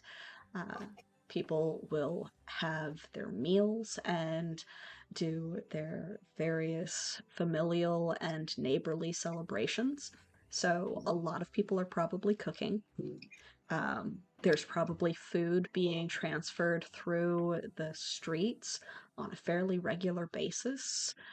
So, you pretty much just need to perch yourself in any convenient alley near one of the major byways to be able to catch a couple of things from maybe a nearby window or uh, pick up from those walking to and fro.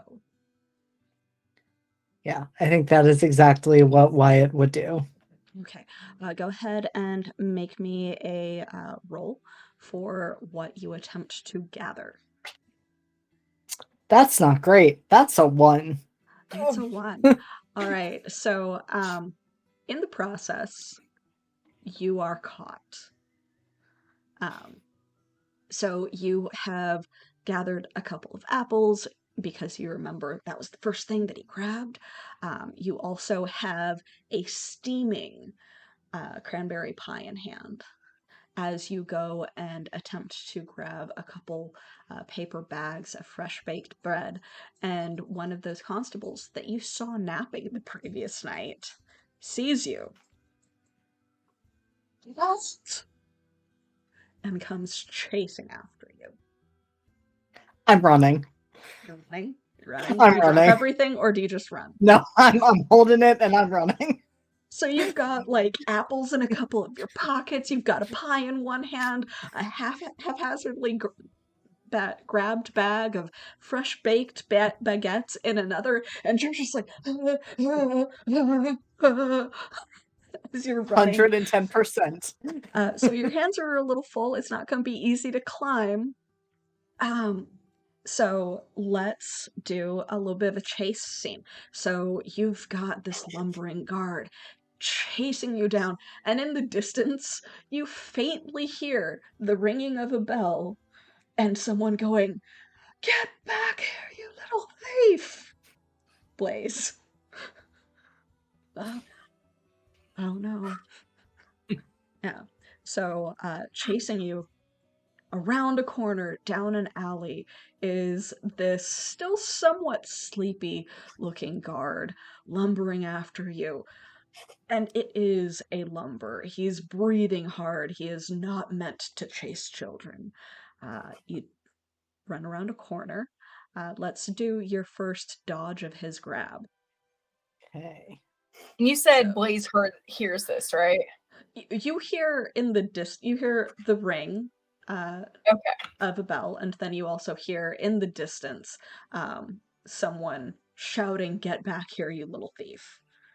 Conveniently timed. All right, Blaze is definitely gonna like try and get closer to the situation. Okay. So that was thankfully a 3. 3. So you're slipping someone's grab. Did you roll with advantage? I did not. Okay. That is another 3. So it is Another a 3 across the board. So you have successfully dodged his grab. He like swings around a corner, grabs onto what looks to be one of the pieces of wood that brace that corner to swing himself around after, because he's not quite as nimble. Goes and grabs for you. His fingers brush just past your hair, and you can feel him behind you. He slips and slides into the wall, scrambles back up, and you've got several feet distance now. So, which way do you go? Darting out into the crowd or down another alley?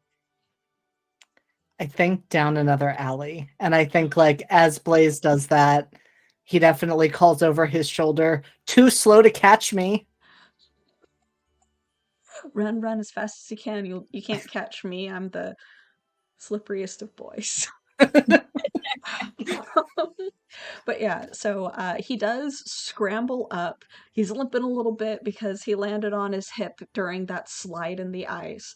And you see as you like crest over a roof, Blaze, like just Wyatt careen around a corner, pie in one hand, bag of bread in the other, cackling madly as this guard is slipping and sliding after him. Give me one more dodge. All right. That is a 3 and a 4. 3 and a 4. Okay, so taking the 4 as the higher. So he launches himself off of a little bit more of a snowy and less icy patch to attempt to just tackle you to the ground. Misses by a mile. One of the apples falls out of your pocket and just kind of conveniently plonks him on the head as he lands, sliding behind you, and you go spinning around a corner, and he doesn't even bother getting up. It's just like this defeated on the ground behind you as the guard is left in the dust. Snow flurries kicking up behind your heels. Blaze was gonna try and like help, but he sees that Wyatt's got it under control and he's just kind of chilling up on the roof, like smothering a laugh at the guard's expense. Yeah. You, having witnessed this, see the guard flop over onto his back, stare up at the sky, grab onto the apple that had fallen on his head, looks at it, and then just takes a bite while still laying there staring up at the sky. I can see he's having some life regrets. Yes, you have successfully managed to turn that little bit of catching you around, Wyatt. Do you like bundle the bread into your jacket and go for some more food, or do you return for enjoying your spoils? I think I go for enjoying my spoils for the time being because we haven't eaten yet. I just ran a whole lot. It's definitely time to refuel before the next run. Okay. So you're fairly easily able to meet back up with Blaze. You've got some very fresh baked baguettes. One of them is even seasoned with rosemary salt. And then a very nice cranberry pie, a little bit of mulled wine spices mixed into it. It's very nice. These are very obviously meant for like the feast table. So you have returned with some fresh fruit, or stored fruit at least, and a variety of carbohydrates to energize you guys throughout the rest of the day and evening. So that was exciting. How's your work been going? Oh, it's going. Although I did get a little distracted with all the ruckus that you were causing over there. But sorry about that. happy to see that you managed to get away with most of your haul, and it looks like a pretty good haul. Yeah, it's a good start. So you would have had time to set up at least one trap during this. You can hold that extra die in reserve for if you fail at this one, or if you had wanted to use it on another one, since you were going to set up a couple of different traps, because you do, as a master prankster, have advantage on your trap setting. So would you like to utilize that as a 3-die roll on this, or did you want to hold that in reserve for another trap? I'll hold it for now. Okay. So let's go ahead and see how well you did on the net trap between the chimneys. 3 and 1, so 3 it is. 3.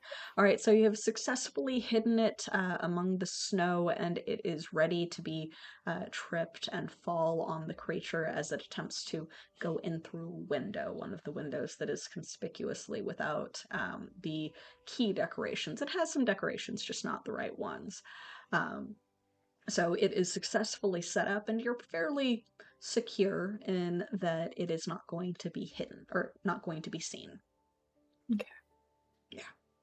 So Yeah, I think this one's all good to go. Oh yeah, it looks really good. I couldn't even see it until you pointed it out. Of course, I am not an amateur, all right? I Very could true. never think you were an amateur. You're the best at what you do, Blaze. You can say that again. You're the best at what you do, Blaze. All right. Okay, so you enjoy your spoils of your adventures, snacking on the cranberry pie and bread and a couple of the apples. And it is very much something that like kids would like. Like personally, I would like a little bit of protein in there, but you guys are good. It's fun. It is tasty. Um, and then I'm guessing that Wyatt will go back out to try and catch some more things for bait purposes. Okay. Yeah, So we need let's. like a whole feast to really draw this guy in. Yeah. So this time you take a bag with you. Make it easier to dump some stuff in. Probably not a pie because it'll just, spill on things. That's debatable. Yeah, like whether or not he would do that, but that's what's likely to happen if he tries. Um, but you go out to gather some more things, and Blaze is left behind to make another trap. Let's go with another roll from Blaze for the other one, the blanket trap. All right, first roll is a 2. Second roll is okay. I want to use my third roll for this one. Go right ahead. Go right ahead. God damn it! I rolled another 1. So it's a 2. Oh no. So Womp as you're womp. trying to set it up and you've got it like perfectly positioned on the balcony, you can't quite get it tied off properly. And it looks more like you have set out a blanket as a rug than as a trap. Um, and you can't quite get those corners tied off, so you don't think it's gonna work. Conveniently, the mayor is not currently home, so you are at least not caught. But in attempting to get it to work, you find one of his like pairs of scissors in a nearby drawer and try to cut a hole to get that rope through, and you just end up ripping the blanket open. Oh, damn it. All right, I guess that's a bust.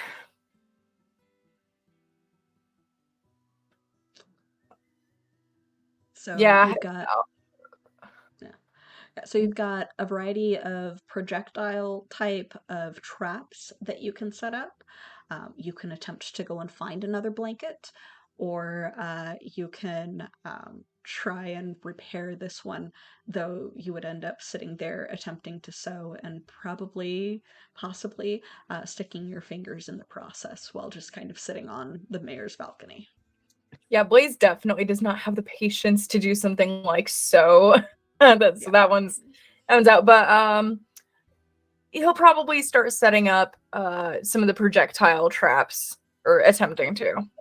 Okay. Go ahead and make another roll. What would you say that you are attempting to gather, Wyatt? I think Wyatt is on a mission to find like medium-sized items because he wants to be able to grab a number of them, and ones that would be enticing. He knows that this creature went for the apples last time and did not seem to like discriminate between an onion and an apple, but I think his thought is, let's try and get as many things that would have like strong scents that would catch this creature's attention. Okay. Go ahead and make a roll as well. So what was your trap making roll? You will not believe this. I actually rolled 2 4s. Woo! So yeah, I'll Roll one. call that a 4 for each of the traps. For the projectile pine cones, that are used to pelt whatever target, as well as the sticky caramelized molasses and feathers for tar and feathering this creature's face so that it cannot see. You have both of those perfectly positioned, like perfectly positioned. And you even managed to string some of that spare rope that you had down to where you can trigger them from the alley or from the rooftop. It is just keenly done, perfectly hidden, and you also, in the process of getting those set up, see a blanket conveniently left to air out on another nearby balcony. Oh, still got it. And he's definitely gonna go for that blanket and try to do the trap over that he failed at earlier. Okay, so Wyatt, what was your role on gathering more supplies? The This trap time supplies, yeah. it was a 3. A 3. All right, so yeah, you grab um, some roast vegetables that you just kind of tip over into the bag. You grab some roasted game that was meant to be one of the various courses, and it's like decently sized, so it's something that you can like wave around in the air, and it has an odor to it, so it will definitely have even more of an odor to it as time goes by. Right now, it kind of smells like freshly roasted rabbit, but without heat and without preservation or eating, most likely it will begin to smell like old congealed fat and roast meat over time. So it will definitely increase in odor over time. Um, you also find a variety of like uncooked onions and root vegetables and things like that, as well as, let's say, um, another large bit of bread, this one happening to be stuffed with a number of things. So you've got a decent haul, things that you can snack on while you're waiting, as well as things that can be used to either throw or entice whatever this creature may be. Perfect. Exactly what I was going for.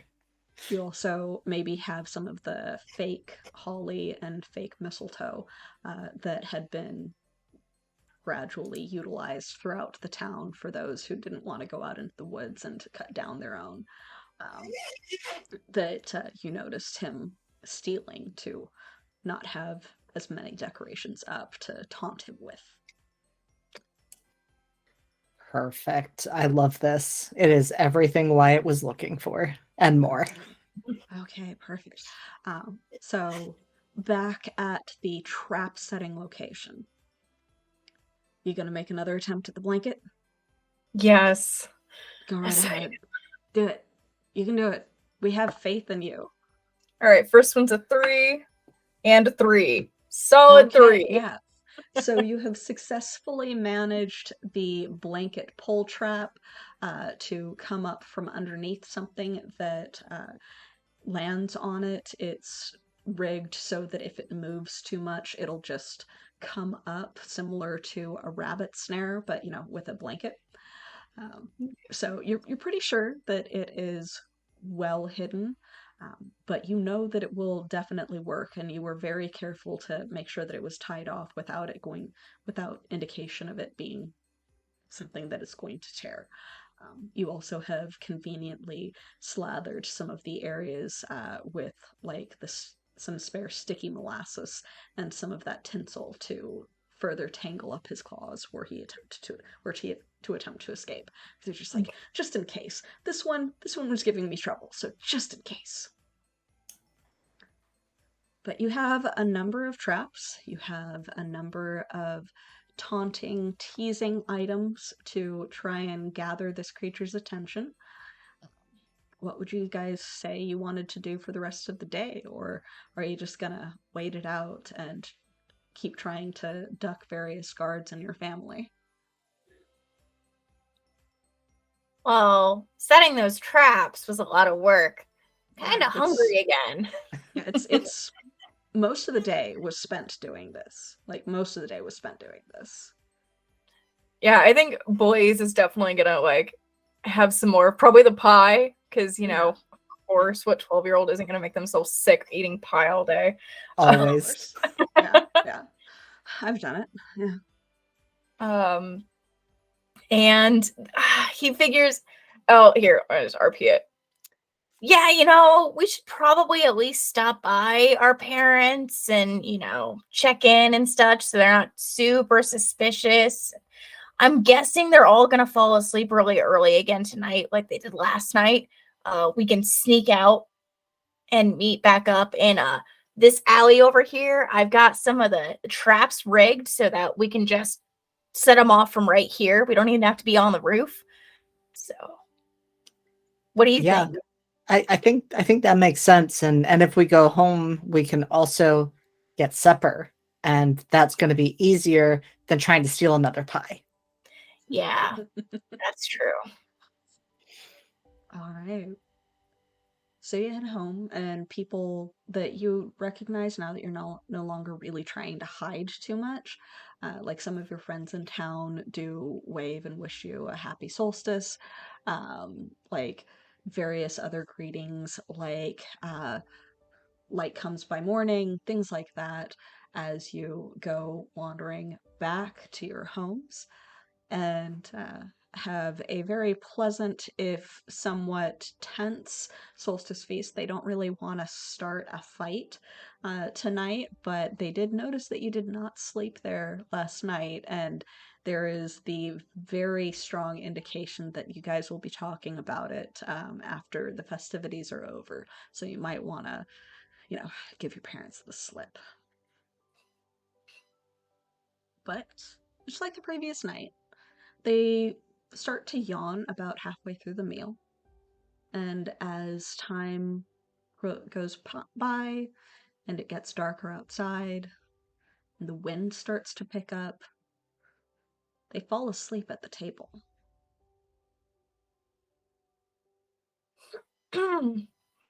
Blaze is gonna make sure that they didn't like his parents didn't fall asleep in their plate of food, so they don't like smother themselves. But other than that, just gonna kind of like drop a blanket on each of their laps and then dip to go meet with Wyatt. Yeah. And I think Wyatt similarly just kind of checks to make sure everyone's going to be okay, as much as a 12-year-old can try to figure that out, and then heads out. When you're checking on one, like, loud open mouth snore rolls out of the chair and then just curls up underneath the table, like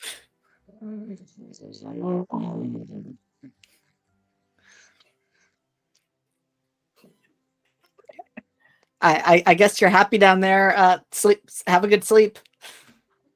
have a good sleep. But yeah, so they are at least safe, if magically ensorcelled and asleep. You duck out into the alleys and you see more of those pixies and more of those shadows as you make your fast run towards the meetup spot. I'm gonna get one of you bastards. Keep you in a jar in my room. So, how would you say your approach goes? Like, you see these pixies and a couple little imps all over the place, like knocking off decorations, picking things from windows. One of the houses had their windows open during their feast despite the chill, and like there's just little dark pixies and imps dancing on the table as they eat the leftovers. Oh, And Blaze then was definitely. Oh, sorry. Go ahead. and then like the green eidolon like cackling on the rooftops as he like gathers random stuff from the decorations. So Blaze is trying to be as stealthy as possible. He does not want to be seen or heard. So like he is muttering about like capturing these things and putting them in jars, but like to himself very quietly. And he's mostly just trying to get up to the meat spot with Wyatt without being noticed. Okay, let me get a sneak check from you. Wyatt, what's your attempt on this? Sneaking, same. As much as part of Wyatt really wants to like just pull out that butterfly net, he's like, you know what? We have a plan. I'm gonna stick to the plan. It's fine. That, and you definitely know that if you caught one of these pixie things before Blaze, he would never forgive you. He would never forgive you. That's fair. It has to be teamwork. It has to be teamwork. All right, so you guys go dashing forth. Let's go ahead and get a sneaking roll from Wyatt as well. You got a 2 on your sneak. So Yeah. it wasn't a 1. So what notices you is not the green eidolon, or the grinning eidolon. It is a couple of those imps and pixies who see you and seem shocked that you're moving around. You want to be in a jar, buddy? And then they begin trying to swarm you and picking at your hair.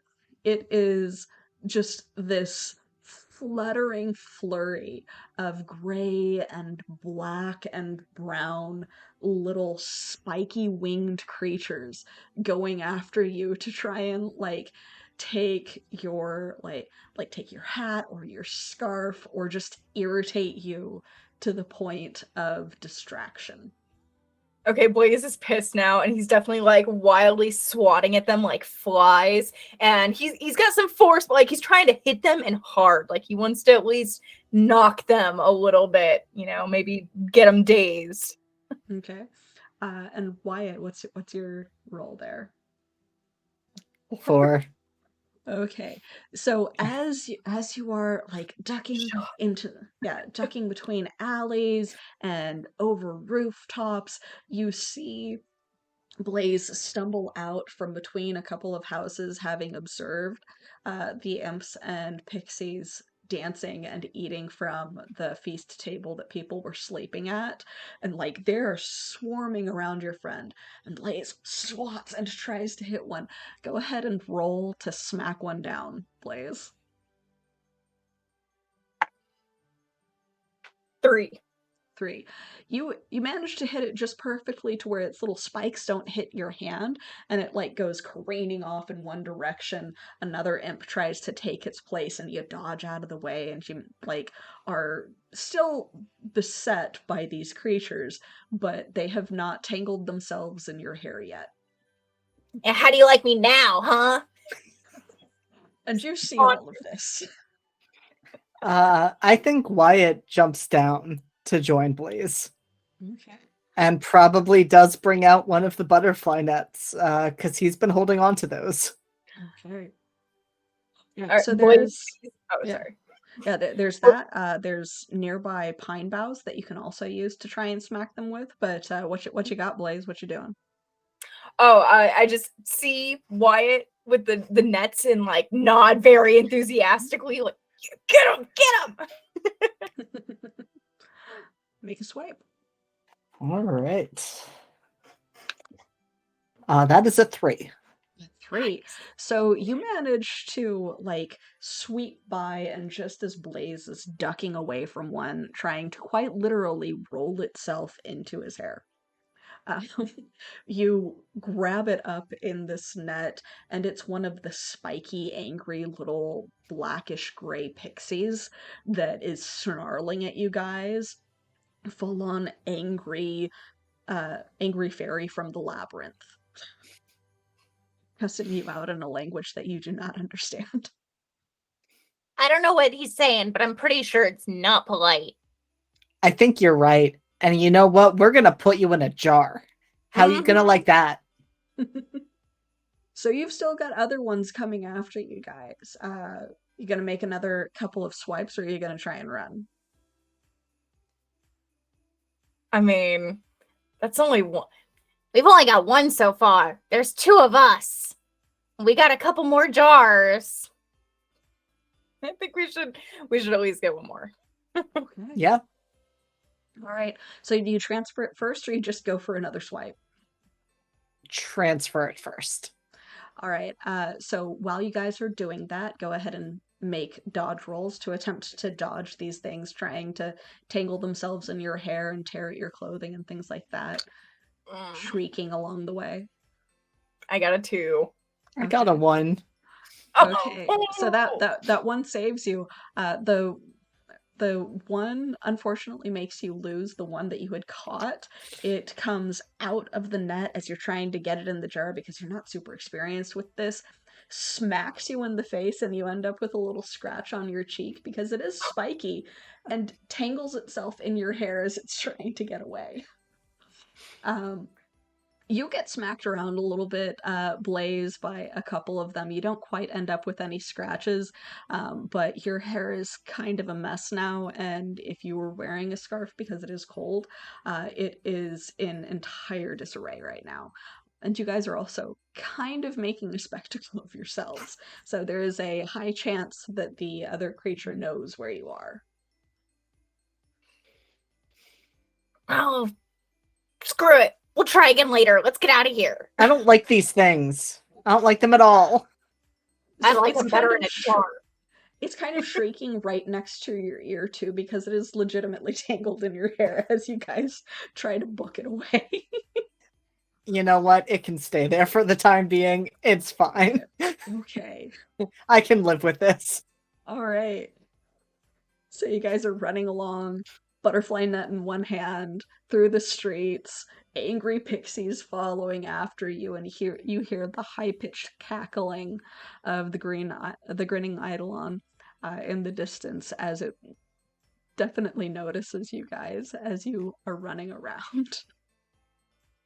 Where are you going? Oh, shoot.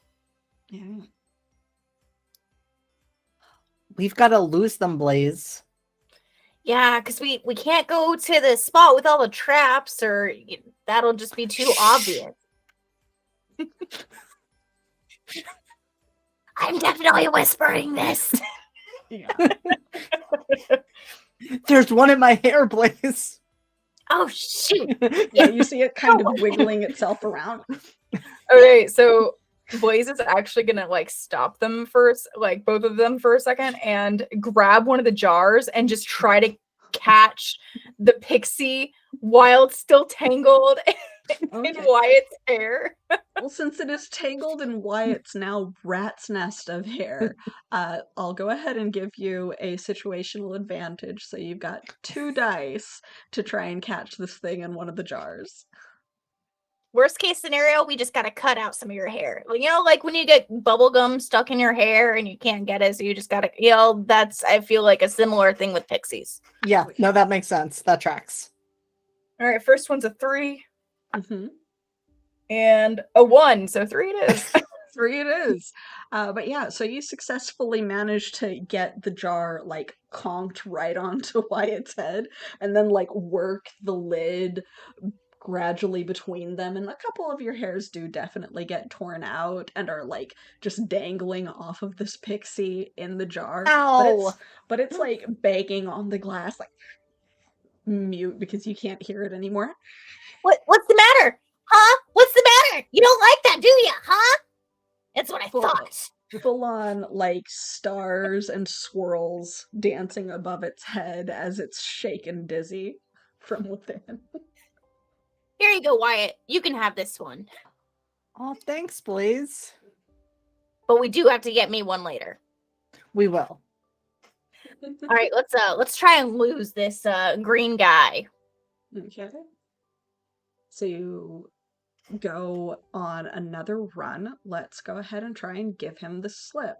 It's going to be a little bit easier for one of you than the other.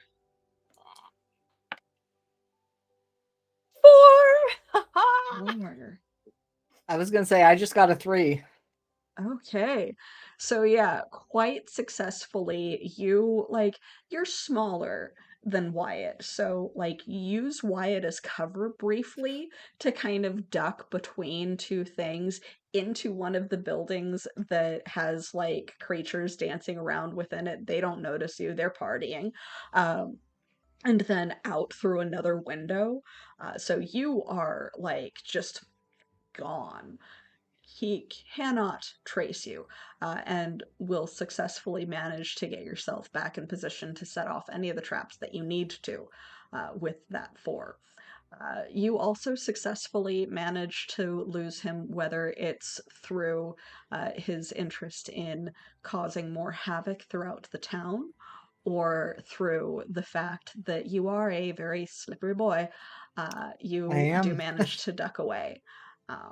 But you're able to rendezvous back wherever it is that you guys intended to do so. But looking around, you can tell that, like, decorations have been thrown off of roofs and from the windows by these various pixies and imps that are causing havoc. Things are being, like, gathered in hordes to be stolen from the town. It's mayhem. The mayor's house hasn't quite been hit yet. They are working their way towards it, but it is definitely on its way.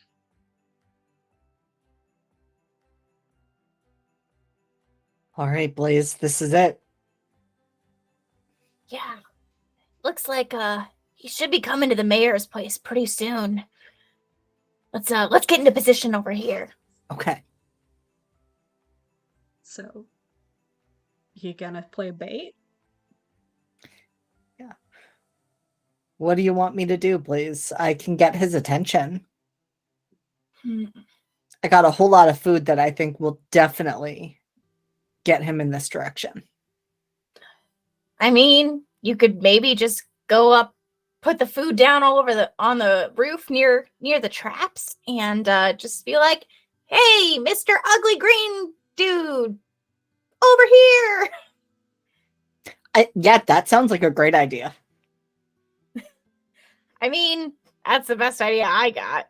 Or, things don't typically like it when you insult them. So the more creative your insults, the faster he'll probably come to you. That's also a really good idea. I'm not sure I'm as good at them as you are, but I'll definitely try. Okay. So you Trying to come up with something that's not working. Yeah. So you guys set up. You've got your stuff laid out. And I'm assuming that Blaze is hiding, ready to, like, trigger any of the traps that aren't self-triggering. Yeah? Yes. Maybe? Okay. Wyatt, where would you like to say that you're positioning yourself? Near the net trap, near the blanket trap, like kind of between all of them, so that you can try and just get him from whatever direction he happens to be coming from? Like, I think near all of them, yeah, Okay. for that reason. Okay, cool. So you're standing there and you see, like, the pixies and imps starting to throw some of the decorations off of the mayor's house as the grinning eidolon, like, shaggy, green, almost moldy looking fur comes loping over the rooftops. And he spots you because you're not trying to hide, you're right out there in the middle of everything. Yep. What do you say or do to catch his attention and force him to come after you? So I think Wyatt has, of course, spread out the different food so it's there. And I think Wyatt's first instinct is to, like, pick up one of the pieces of food, probably, unfortunately, the disgustingly congealed meat, and just be like, hey, green, furry, ugly, whatever you are, I'm gonna eat this if you don't come over here. All right, roll to taunt.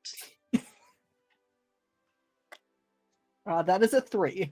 That is a 3. That is a very successful taunt.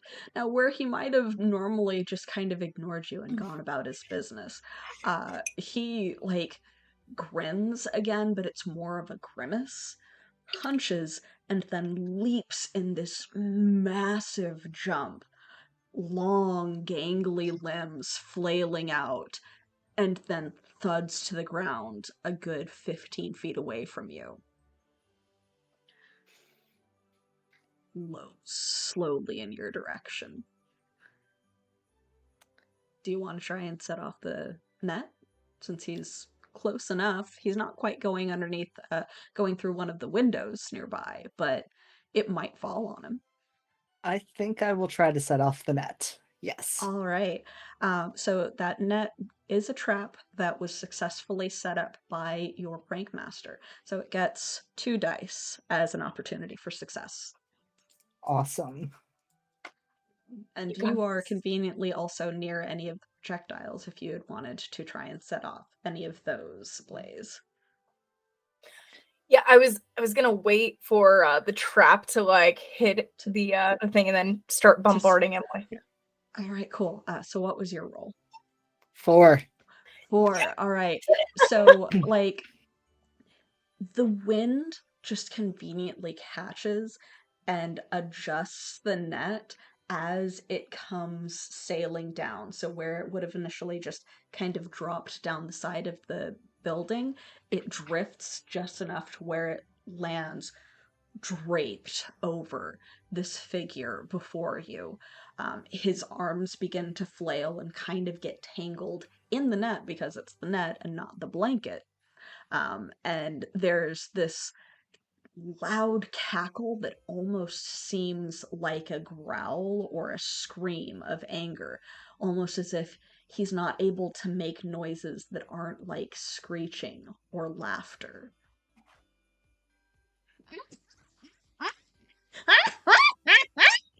Very hyena-like. It is deeply unsettling. That is so unsettling.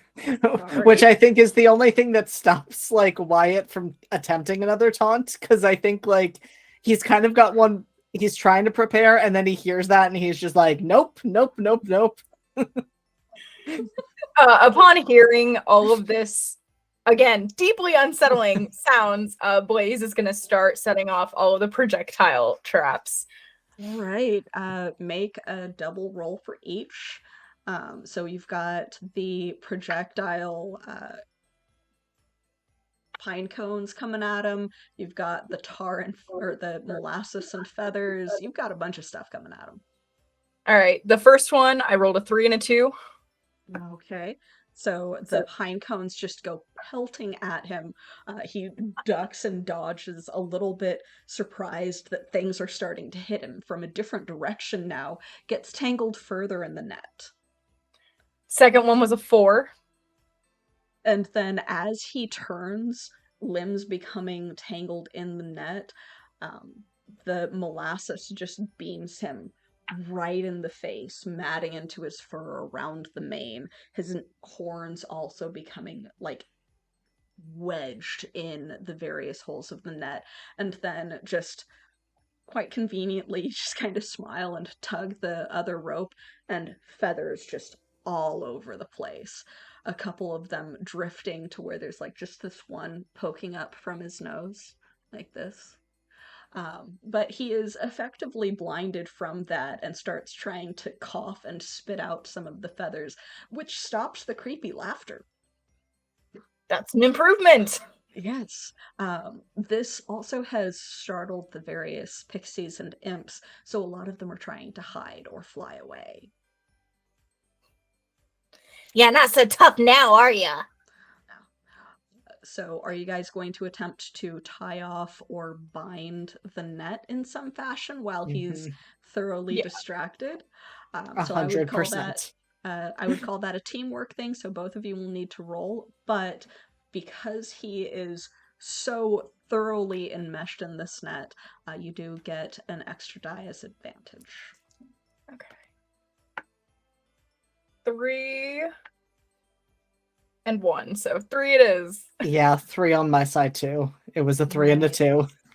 So as you're doing this and you're tying off the net to thoroughly trap this creature, your clothes shift and the jingling of those bells can be heard again, and all of the various bells, both knocked off and still remaining in position throughout the town, begin to ring. And you hear people starting to wake up.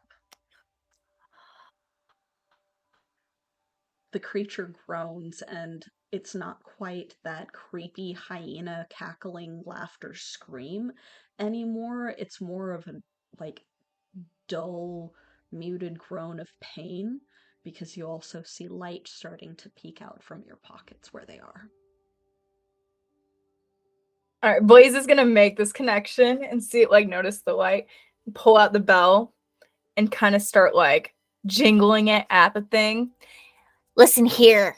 This is our town, all right? Our town, not yours. I don't know who you think you are coming up in here messing with these decorations and stealing stuff from our town, but you're never going to do it again, or you're going to get worse than this. Do you understand? It doesn't seem to speak your language, but it is trying to curl and roll away from the bright daylight-like light that is emanating from this bell, and the ringing just keeps growing louder throughout the town as people groggily begin to exit and see the complete mayhem that resulted. Wyatt, how would you say you're reacting? I think Wyatt is like trying to like stop this creature from moving. So like when he's trying to get away, Wyatt's just trying to kind of pin him down and also bringing out his own bell and being like, yeah, what my friend said. We're the only ones who get to cause mayhem here. You don't get to do that. So you're like half laying on this creature, like holding onto the rope net so that you like can hold him in place, and you've got the bell in Just one shake hand and it's just like shaking it. Yeah, what he said, what Blaze said, just flailing everywhere. But gradually people do, as they are now awake, come stumbling forward and are just astounded at this. Some of the women shriek, some of the men scream and faint. It's like a full thing of this monster from like myth has shown up in town, and two kids have caught him. But gradually they do finally haul this netted and groaning creature away while you are left standing there victorious, one of you holding both a bell and a captured pixie, and then the other one holding a bell. The bells are still shining brightly as if with daylight and jingling faintly. And the Aw, mayor damn. finally steps forward and I'm taking goes, "We put those away a good 4 or 5 years ago. I had Well, that thought was their your magic mistake. lost." Yeah, that was a bad decision. Yeah, I Why- don't know what you were why- thinking doing yeah. that. Why would you do that? We had thought the magic lost. They no longer glowed in the night. They glow. They were glowing when we found them. They glow for us anyway. I guess you're just not cool enough. He kind of chuckles, a little thrown by the interaction, and just kind of goes, "I guess I'm not. We'll dig up the others. There were more, weren't there?" Oh yeah, they're all in the basement. Yeah, there was like 6 more, but we were just borrowing these 2. And we only have so many hands. That's true. Yes, I suppose borrowing, and here he just kind of eyes the both of you, to the benefit of the town. Yes, let's go and find the others to put up as protection. I'm sure that there's more of those awful little pixies somewhere around here. Um, Okay, but if you do see a pixie, either let me know or just catch it in a jar for me, okay? Because I want a pixie in a jar, all right? That's the one thing. I want a damn pixie in a jar. Blaze, you can have this one.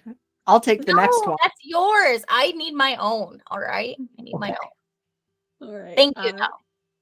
So, with this odd, almost parade-like procession through town of people like dragging this creature that like is writhing away from the light of your bells, that had intended to just fully cause mayhem throughout the town, to get the other bells. You guys are able to lead them to where the other bells are. And we'll say that, yeah, there are a couple other pixies that, as you have moved away from where this was all happening, are still lingering around. Do you want to go ahead and make another attempt with that butterfly net to catch yourself a pixie on your way to be heroes of the town? I absolutely do. Go right ahead. Oh, come on. Oh, It's a 4? it's a 4! So, like, this whole procession is going through town, and they've got the eidolon, like, lifted up barely above the ground, and then you just are leading it because you know where they are, and you go, "Stop!"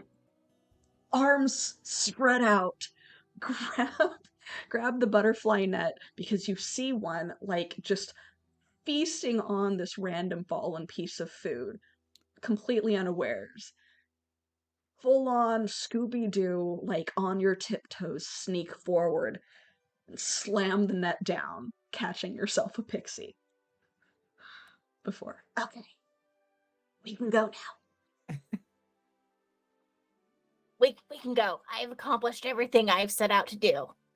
My life is now complete. And I'm eyeing the pixie in the jar. Oh yeah. It's hissing at you and very confused as to what's going on, but its like belly is engorged because it had been feasting. But yeah, no, like you've full on got a couple of pet pixies in jars. Incredible. As you go and gather the mystical bells to be strung throughout the town as forming a protective barrier to protect Holly Hollow from the entry of the grinning idol. The next day, while there is definitely some mischief suspected of you, for the most part, your participation is endured as the saviors of the town. You are also treated to each of you getting your very own cake for the first day of winter, and are asked by the mayor to help position the bells each year, because obviously you guys are the only ones, and he says it this way, obviously you guys are the only ones cool enough to make sure that they glow. Obviously. And I definitely feed a little piece of my cake to the pixie in the jar that I've got. Oh yeah. Here you go, buddy. But you have made it through the longest night and captured the Grinch-like grinning eidolon with its hyena-like laughter from its attempt to ruin all of the decorations and feasting of the Winter Solstice. And more importantly, attempted to usurp us as the #1 mischief makers of Holly Hollow, which we could just not stand for. Yes, that's the biggest thing. Yeah. Yeah, yeah. Though the trio, the polyamorous trio that are in charge of the decorations, they do meet with you afterwards because they have some strong opinions on where the bells belong, and attempt to encourage infighting between the two of you to ask which of you is the better of the mischief makers.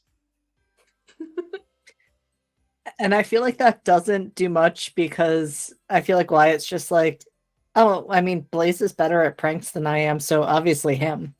Obviously, and as Blaze, I'm going to agree with this every time because I am who I am. Yeah. So try harder, trio. Try harder. Yeah, also we know, and we're better at placing things anyways. Mm-hmm. What would you? And that's where we'll end it.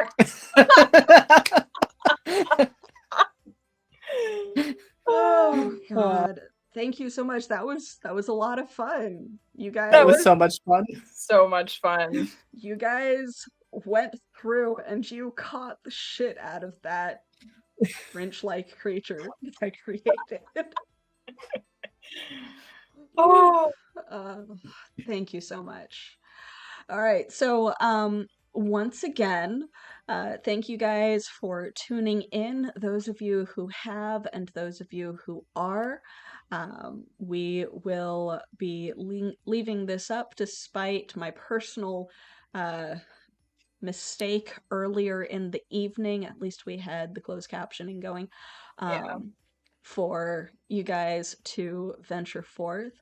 This is a donation towards the .RPG project, which once again is a project and 501c3 indicated for the wow.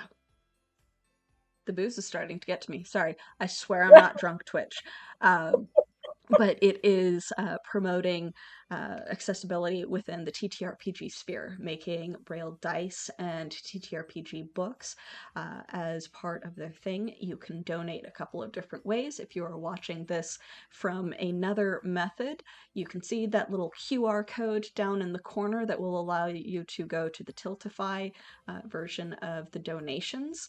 Or you can, if you are watching this on Twitch, click on that little purple button and donate directly through Twitch to the .RPG project. We will continue to be raising funds through the month of January, so tune in again.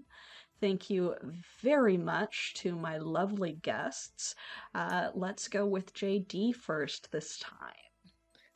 Hi, I'm JD. I can be found on Twitter and other social media at JD, not Jason Dean, and currently live from the Apocalypse and Tales from the Table RPG studios have joint custody over me, so you can find me in several of their ongoing campaigns throughout the week. Awesome. And, of course, the oh-so-wonderful Artemis. Thank you. You can find me also on Twitter at EchoXWhisper, as well as on Twitter under Roll for Music and Patreon for Roll for Music. Awesome. Nice. Wonderful, wonderful work. They both do amazing stuff, so you should definitely check them out. I am Evie, the Disaster GM. I am one of the directors here at Altered Echo Archives, as well as the DM for Into the Fog, a Curse of Strahd hack, dark fairy tale style, on every other Wednesday, and a soon-to-come cipher-based project that will air on Sundays.